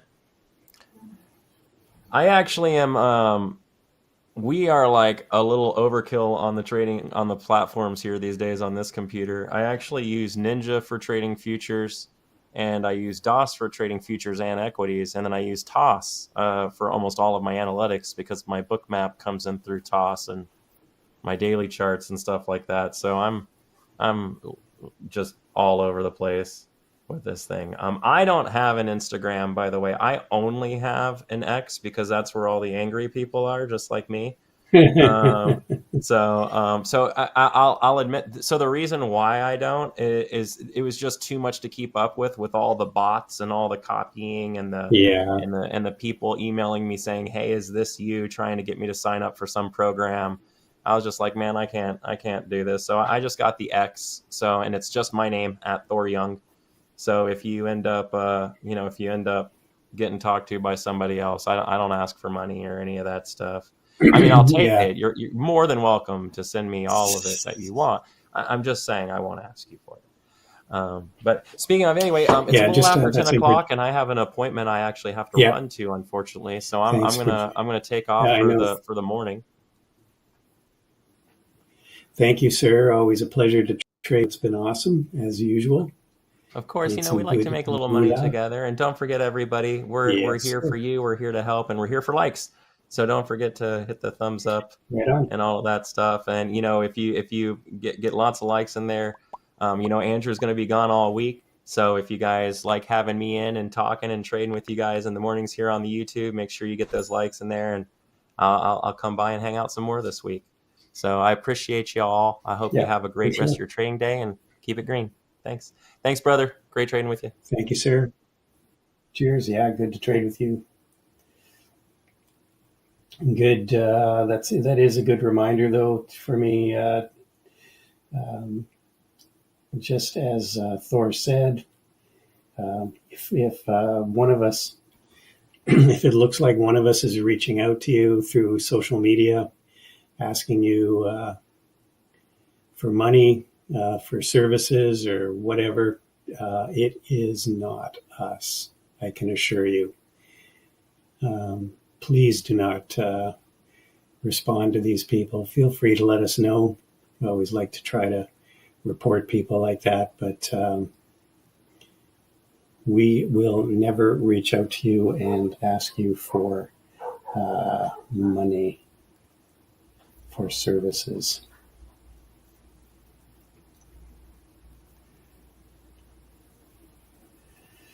So just watching, snow is looking really good here. Had a bunch of good trades. Excuse me. Had a bunch of good trades this morning, so I'm just kind of reluctant to jump into anything else here unless I see a really good setup. It's usually a time of day where it's a opportunity to give back some money to the market gods. So knowing when to stop is always a good thing too.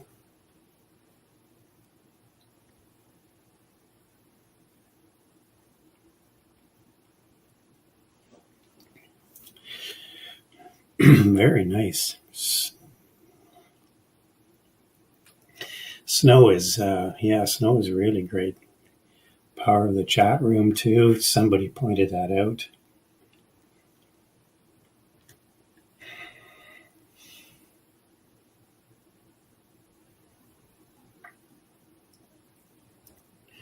As Thor mentioned earlier, there are just no orders on the downside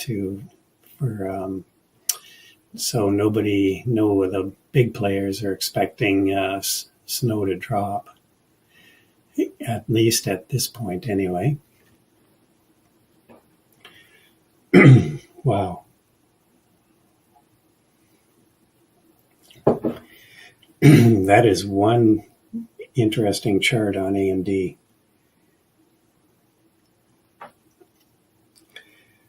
Sort of looks like one of those rides you take at one of the water parks where you climb up the ladder and then you go down the slide. Whee!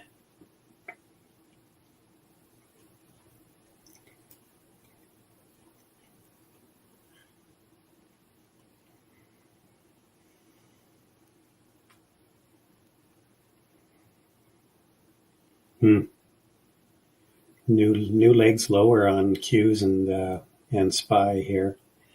I've got a little bit of SPXL or SPXS, which is the short the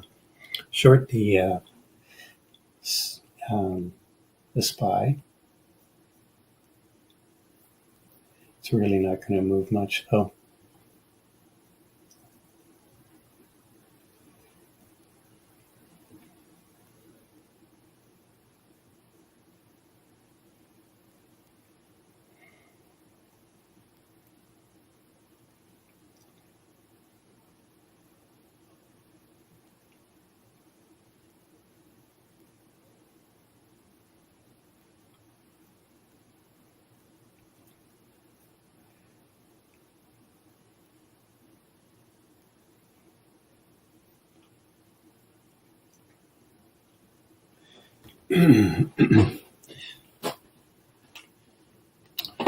Man, I just that would have been one epic short on AMD.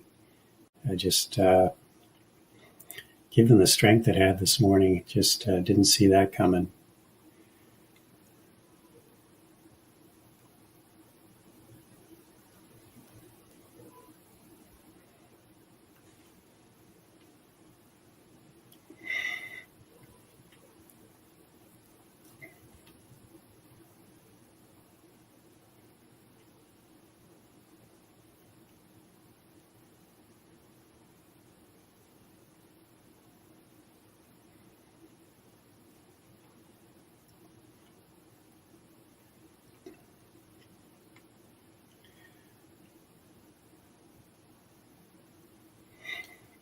All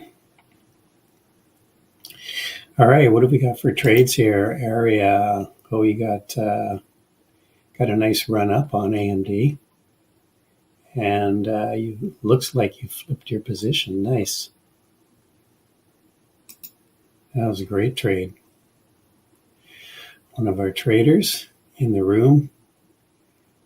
What else?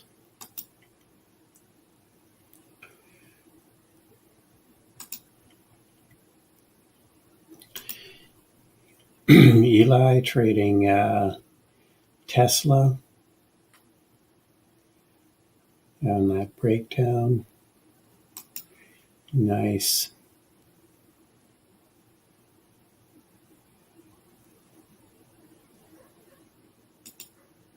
Flip position after it lost the VWAP. Very good.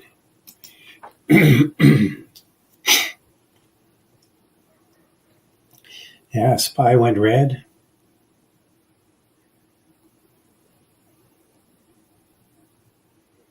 Both Nvidia and AMD are down at S4 now, which is an area where we might see a bounce. Snow is getting, I think, just dragged down with the market now, even though there's some orders to the upside.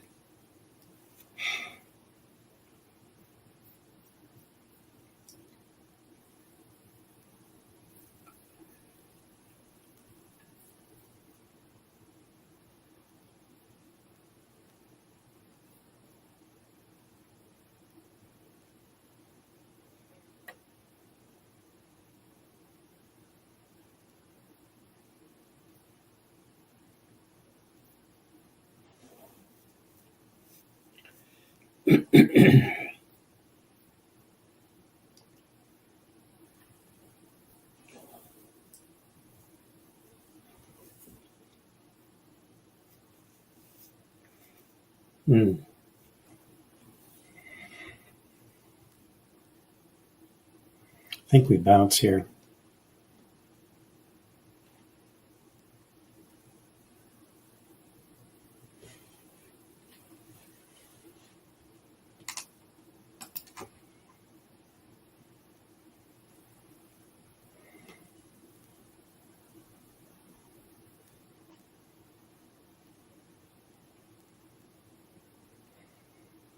See if this sticks.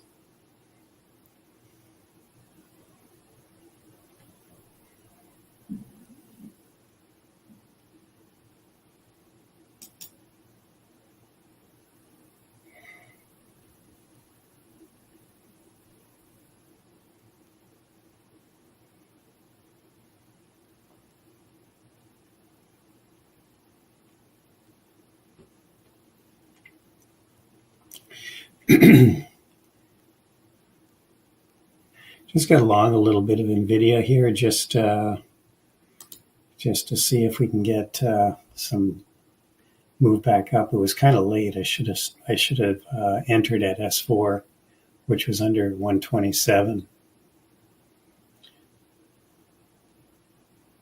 So now I'm in at 127.30.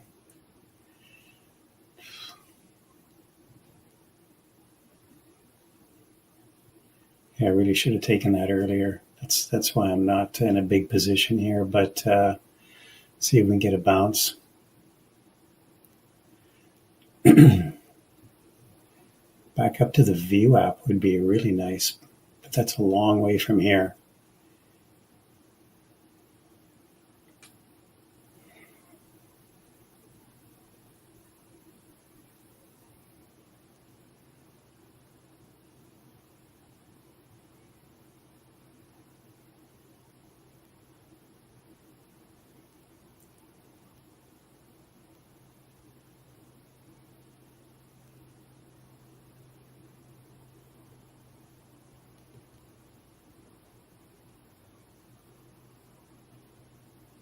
Okay, I'm getting out of it. 120. That was a loss. I may be coming back down. See if it comes back down to S4. I might get back into it again. Try it again here.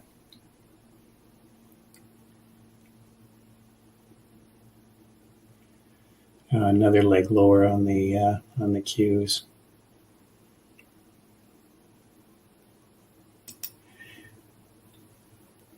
Okay, we'll try it.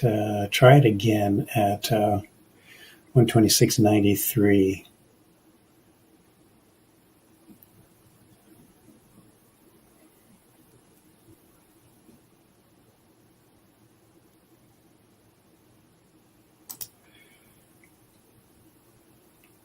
I'm going to sell some just a little bit here at 127.20.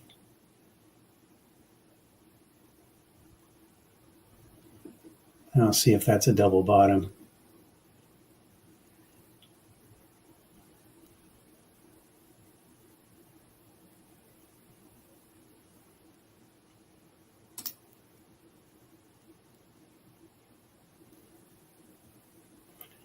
Sold some more at 127.37. Again, we're still in the downtrend, so as long as we're in a downtrend, I'm just playing bounces here, not trend reversals.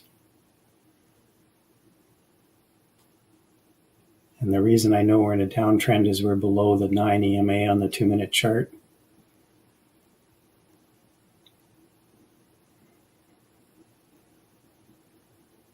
It's what I basically gauge, how I gauge whether we're trending down or trending up. Still having some trouble finding some buyers on Nvidia.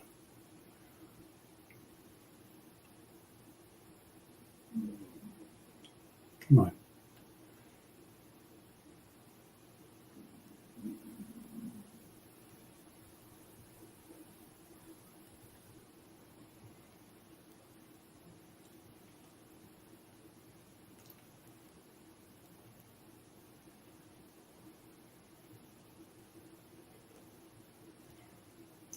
Looks like it might want to try, maybe we put in a lower high, or I should say a higher low on that pullback.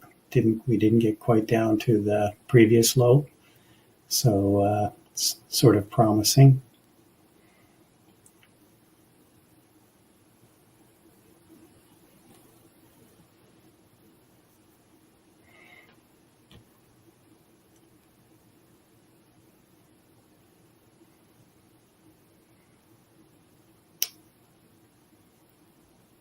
Here we go. Come on. Now we need a breakout through this 127.40.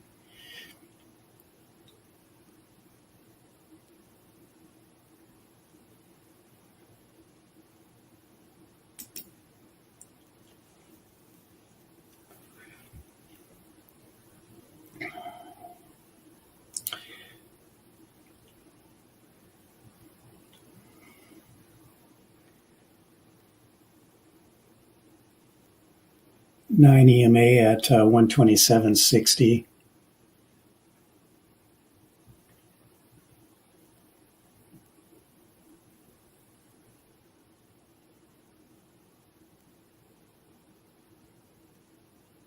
Selling some here.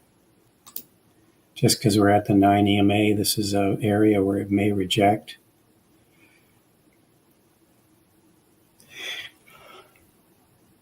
Yeah, I know there isn't a lot of volume on this move.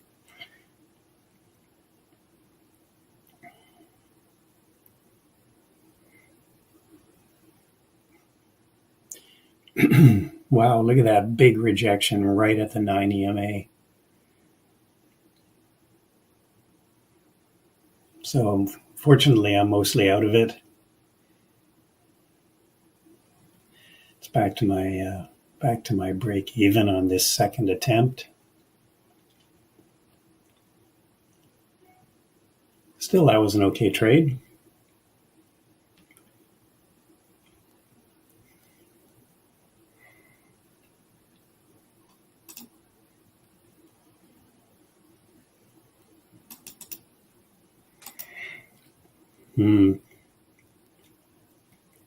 Pierre got a nice trade off on AMD as well. Really nice short.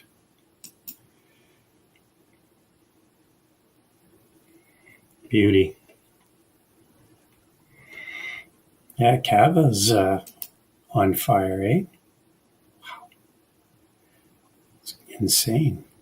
Wow, PDD is going to lose 100. I didn't see that sell off.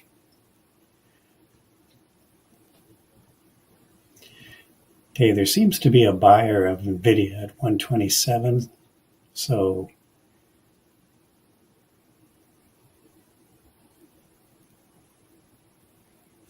I think we're going to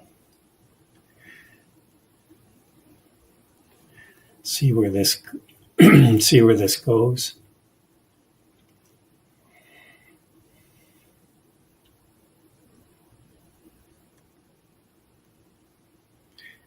Like I said, like someone pointed out, not a lot of volume on these bounce backs, but and again, just an illustration of how that 9 EMA on the 2-minute chart just I swear there's a lot of algorithms that use this level for support and resistance.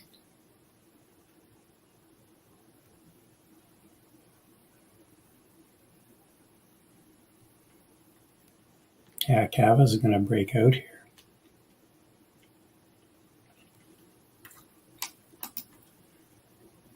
Snow we've got going to 120.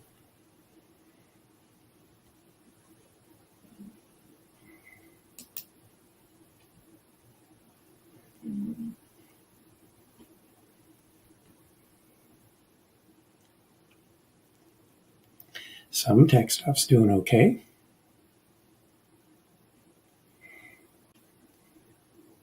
Yeah, snow's at the high day.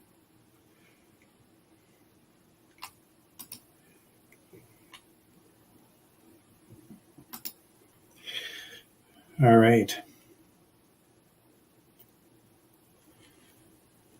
Okay, we're back at the 9 EMA on Nvidia. See what it does here. Still got a little bit left. Snow.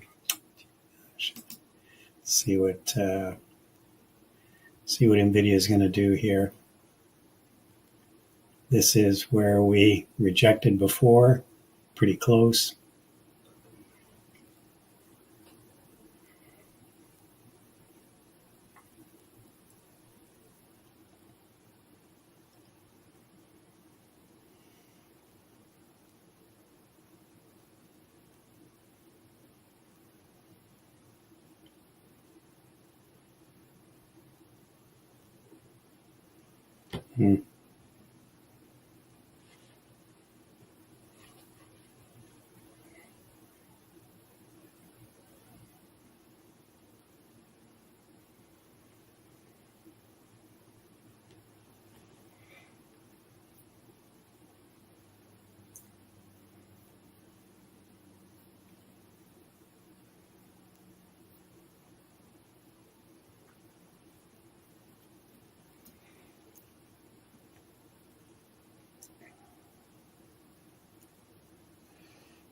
Snow might be a good options trade.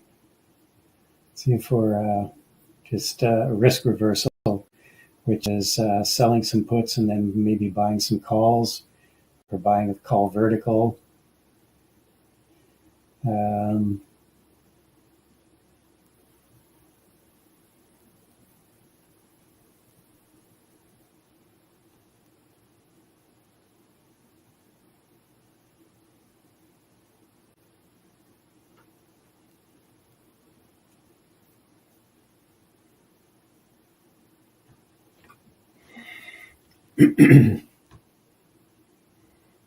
I cover a lot of those topics in my book, the latest one I have out. It's called How to Trade Options on Amazon. Sort of covers the basics and then some specific strategies that I use. You don't have to get really complicated to trade options.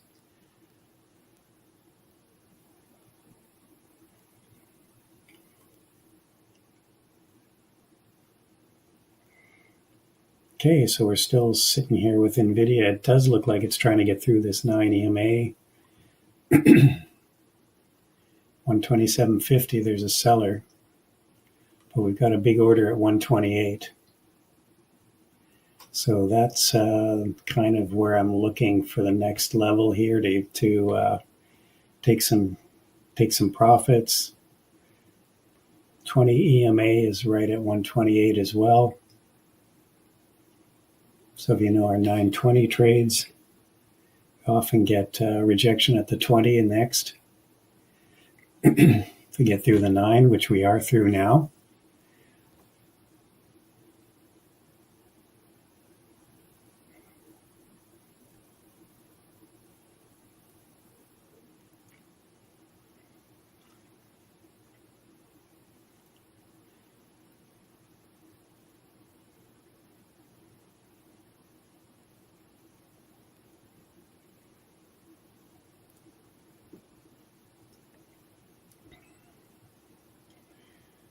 Qs are back at the 9 EMA on the 2-minute chart, so see what happens here with the Qs.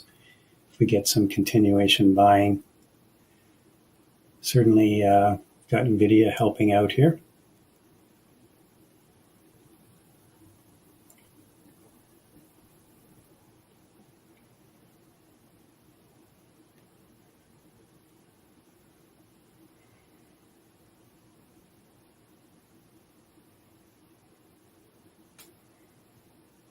All right. Who's anybody in this Nvidia trade with me? It took 2 tries to get into it, but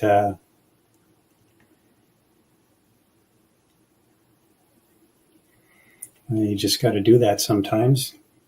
Nice. We've got a number of our members are in this this trade. Just remember, if you're watching on YouTube, it is delayed, so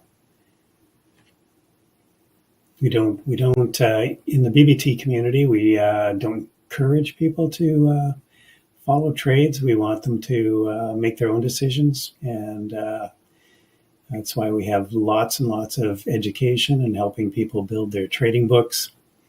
And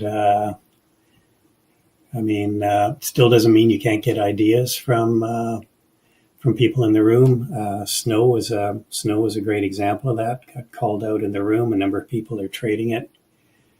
So Nvidia might have to come back down to fill some 127 volume here.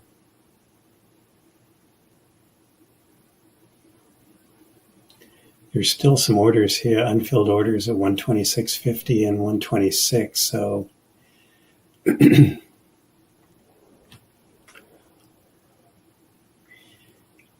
okay, so Brent, I am going to have to sign off at 7:30. I've got a doctor's appointment in about 45 minutes that I need to get to this morning. So yeah, thank you on YouTube for joining us.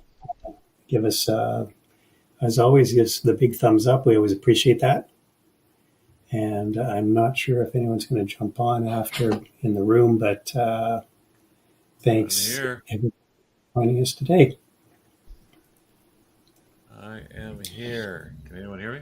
All right. Peter is here.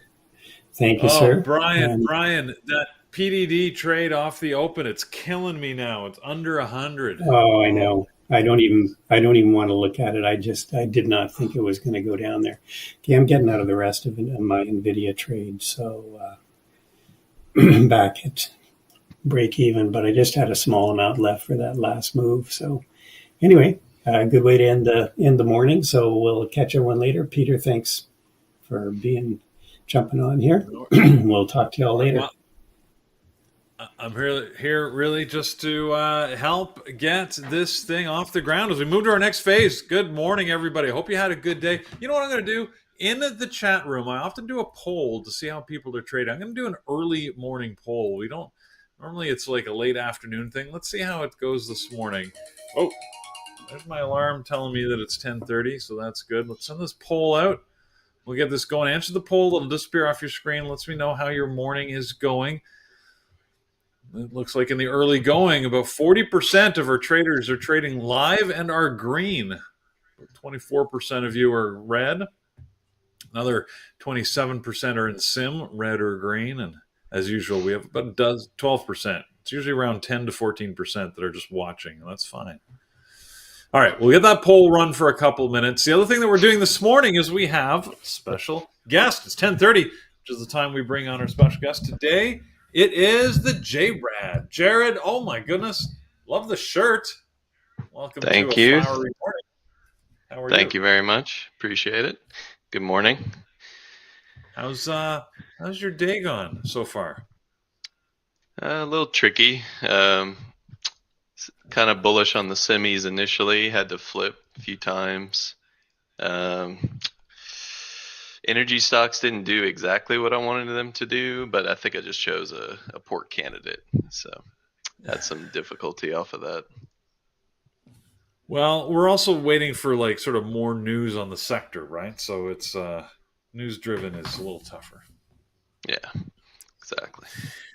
But that being said, I know you had a couple things you were looking to talk about today. We've got Nvidia earnings coming up a little bit later, and then of course we got to take a look at what the overall market is doing. You always give our members a great rundown in the engineering the markets early on.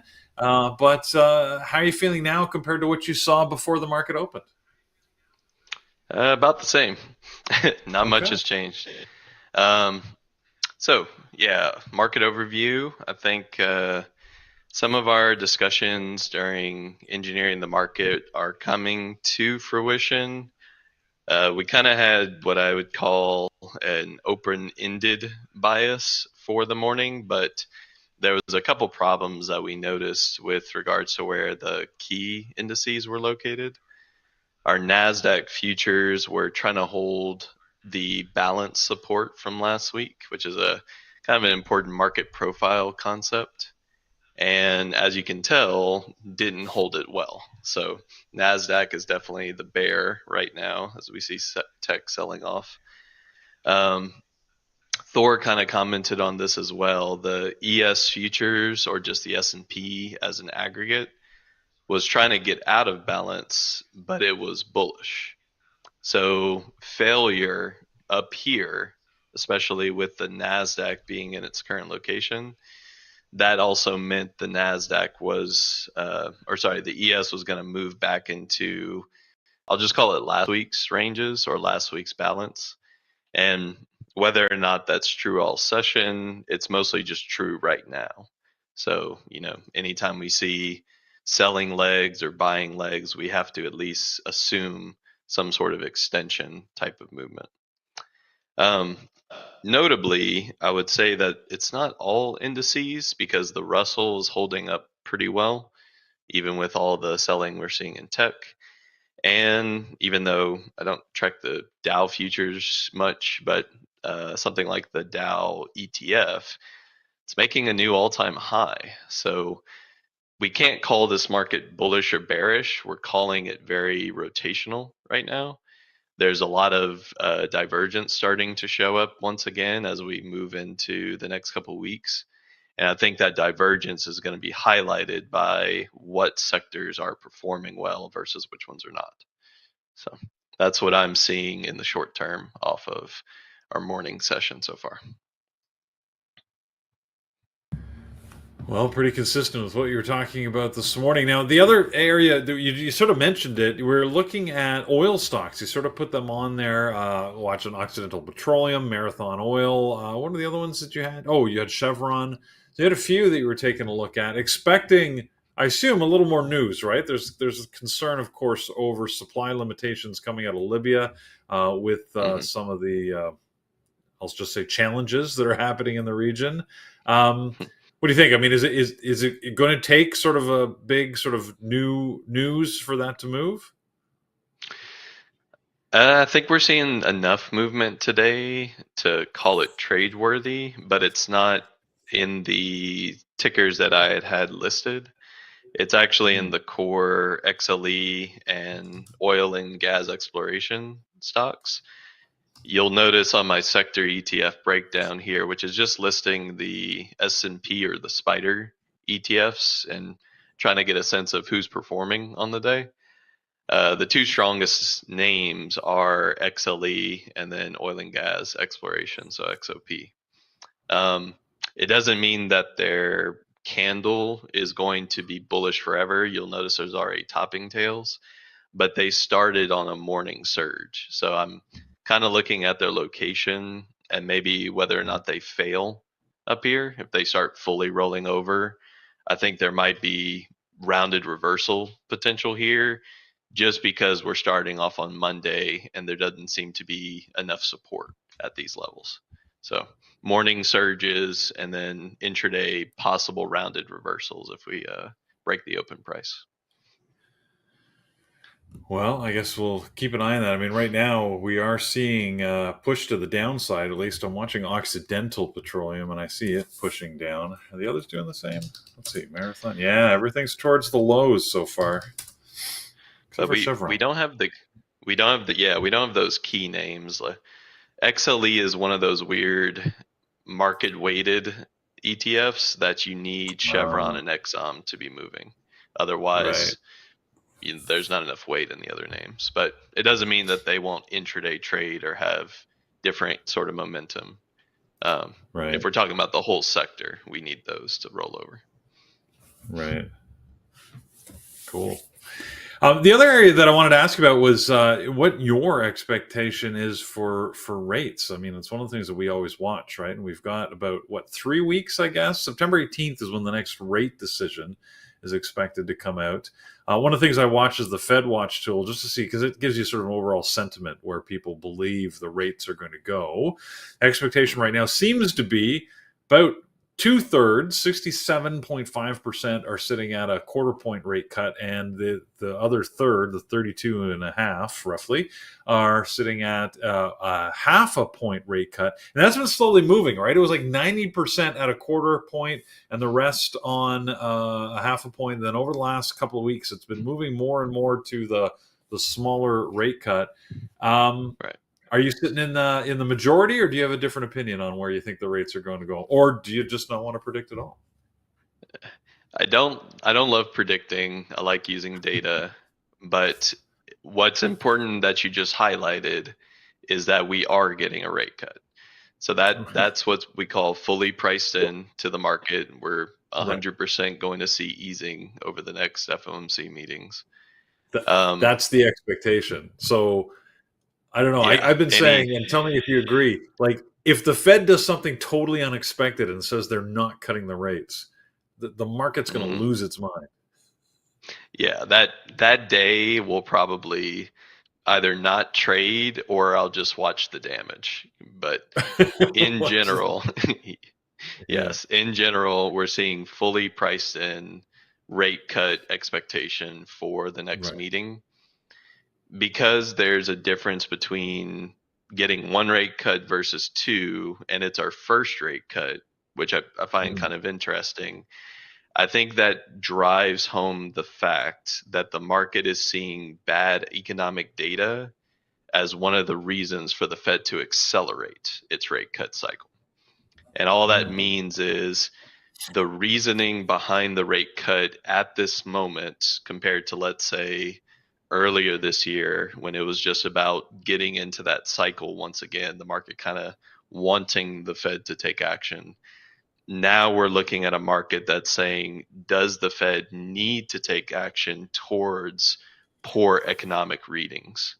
And it's one of the first times where I know we joke about it a lot in the chat room, and it's probably been mostly true for, let's just say, 10 years. But bad economic data right now might actually be very bearish for the market moving forward, especially in regards to how the Fed responds to it. So that's what I'm more or less seeing as a consequence of this particular cycle, which is what does our underlying economy actually look like and how is the Fed going to respond, along with whether it will be within the market's expectation every single time. So, but now which camp I fall into, I hope our economy's not in the dumpster, but data might suggest otherwise. So In the dumpster. We'll never want to be in the dumpster, that's for sure. I was Yeah. just looking actually at the rates. It is pretty amazing, actually. The further out you go, the more like everybody is expecting rate cuts and fairly significant. I mean, just Right. looking out to like January of 2025, 100% of all analysts surveyed expect that the rates to be down by at least three quarters of a point to almost a point and a half, which is pretty amazing, actually. That there's no one willing to go out on a limb and say anything different. So again, Mm-mm. I feel that if the Fed, sort of um, pulls back on this, the market. Anyways, we're just going to go into a tailspin. We'll see what happens. Like you said, it's all based on the data, and the Fed is using data sets they purposely do not make public until, of course, after they've made their decisions. So because they don't want people trying to get ahead of it and mess things up. But it'll be fascinating to see what happens. I know in Canada. Typically in Canada, we've been fast followers, but in the last probably 18 months, we've actually gone ahead and started to cut rates ahead of the U.S. Fed. Not that that's a leading indicator. The U.S. totally ignores what Canada does, but it's fascinating to see our rate cycle sort of change a little bit. So whatever you guys are doing out there, just keep the date of September 18th in your mind, because if you're trading that day, you got to know that. I mean, we'll talk about it. Of course, we'll make sure to mention too as we get closer to that. But that day is going to be interesting to watch because one way or the other, the market's going to react. So it should be fun.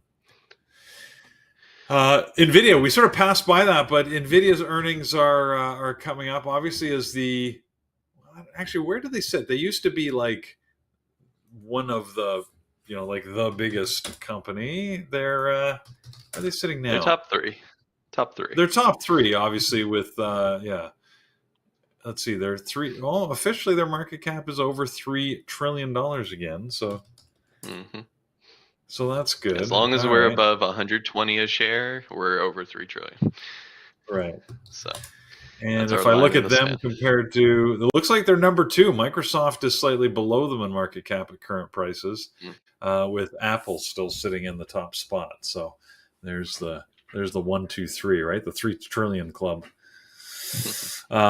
But yeah, obviously their earnings are closely watched, with everybody expecting, of course, them as the AI darlings in the market to sort of deliver.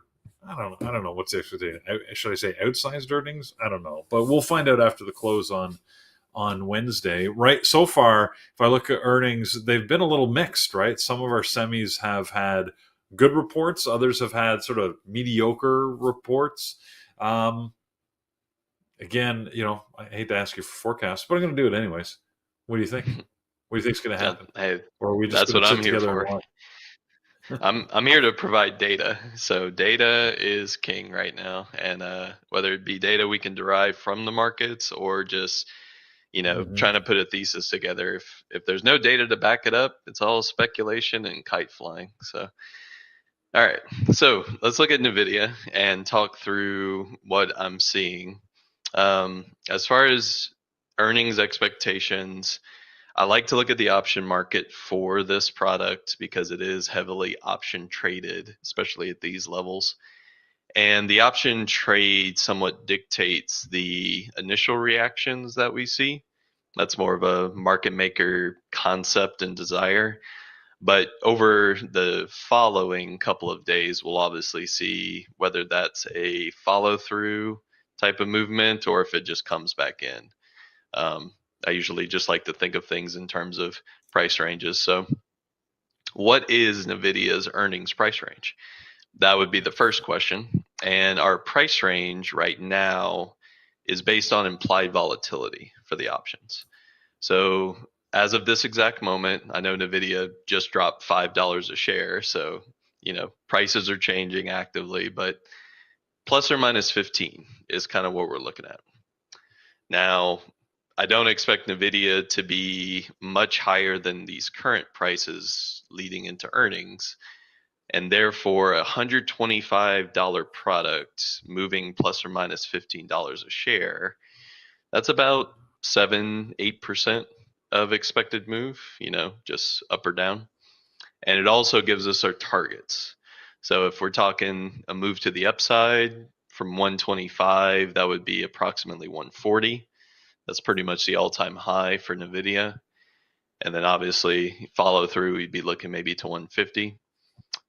Downside expectation would be 110. And 110 is not necessarily the lowest low we've seen recently, but it would be the third time we drop from these elevated levels. And that can start to put a little bit of concern towards the growth moving forward if we're not seeing an earnings beat with follow through. Basically, a new all-time high is kind of the expectation for bulls, and if they're not getting it, it puts into question whether Nvidia's pricing is pretty fair. And that doesn't mean bullish or bearish; it just means go nowhere. So I look at earnings kind of as it's binary. It's really hard to tell which way. I think earnings might report well, but it depends on whether or not there's still growth to factor in moving into a company that maybe would need to justify a $3.5 trillion market cap. And in order to do that, as you just mentioned, it would have to be bigger than Apple. So Nvidia would have to be number one. Otherwise, what's the next move for the stock? Does it deserve the number one spot? So that's kind of where we're seeing these earnings right now.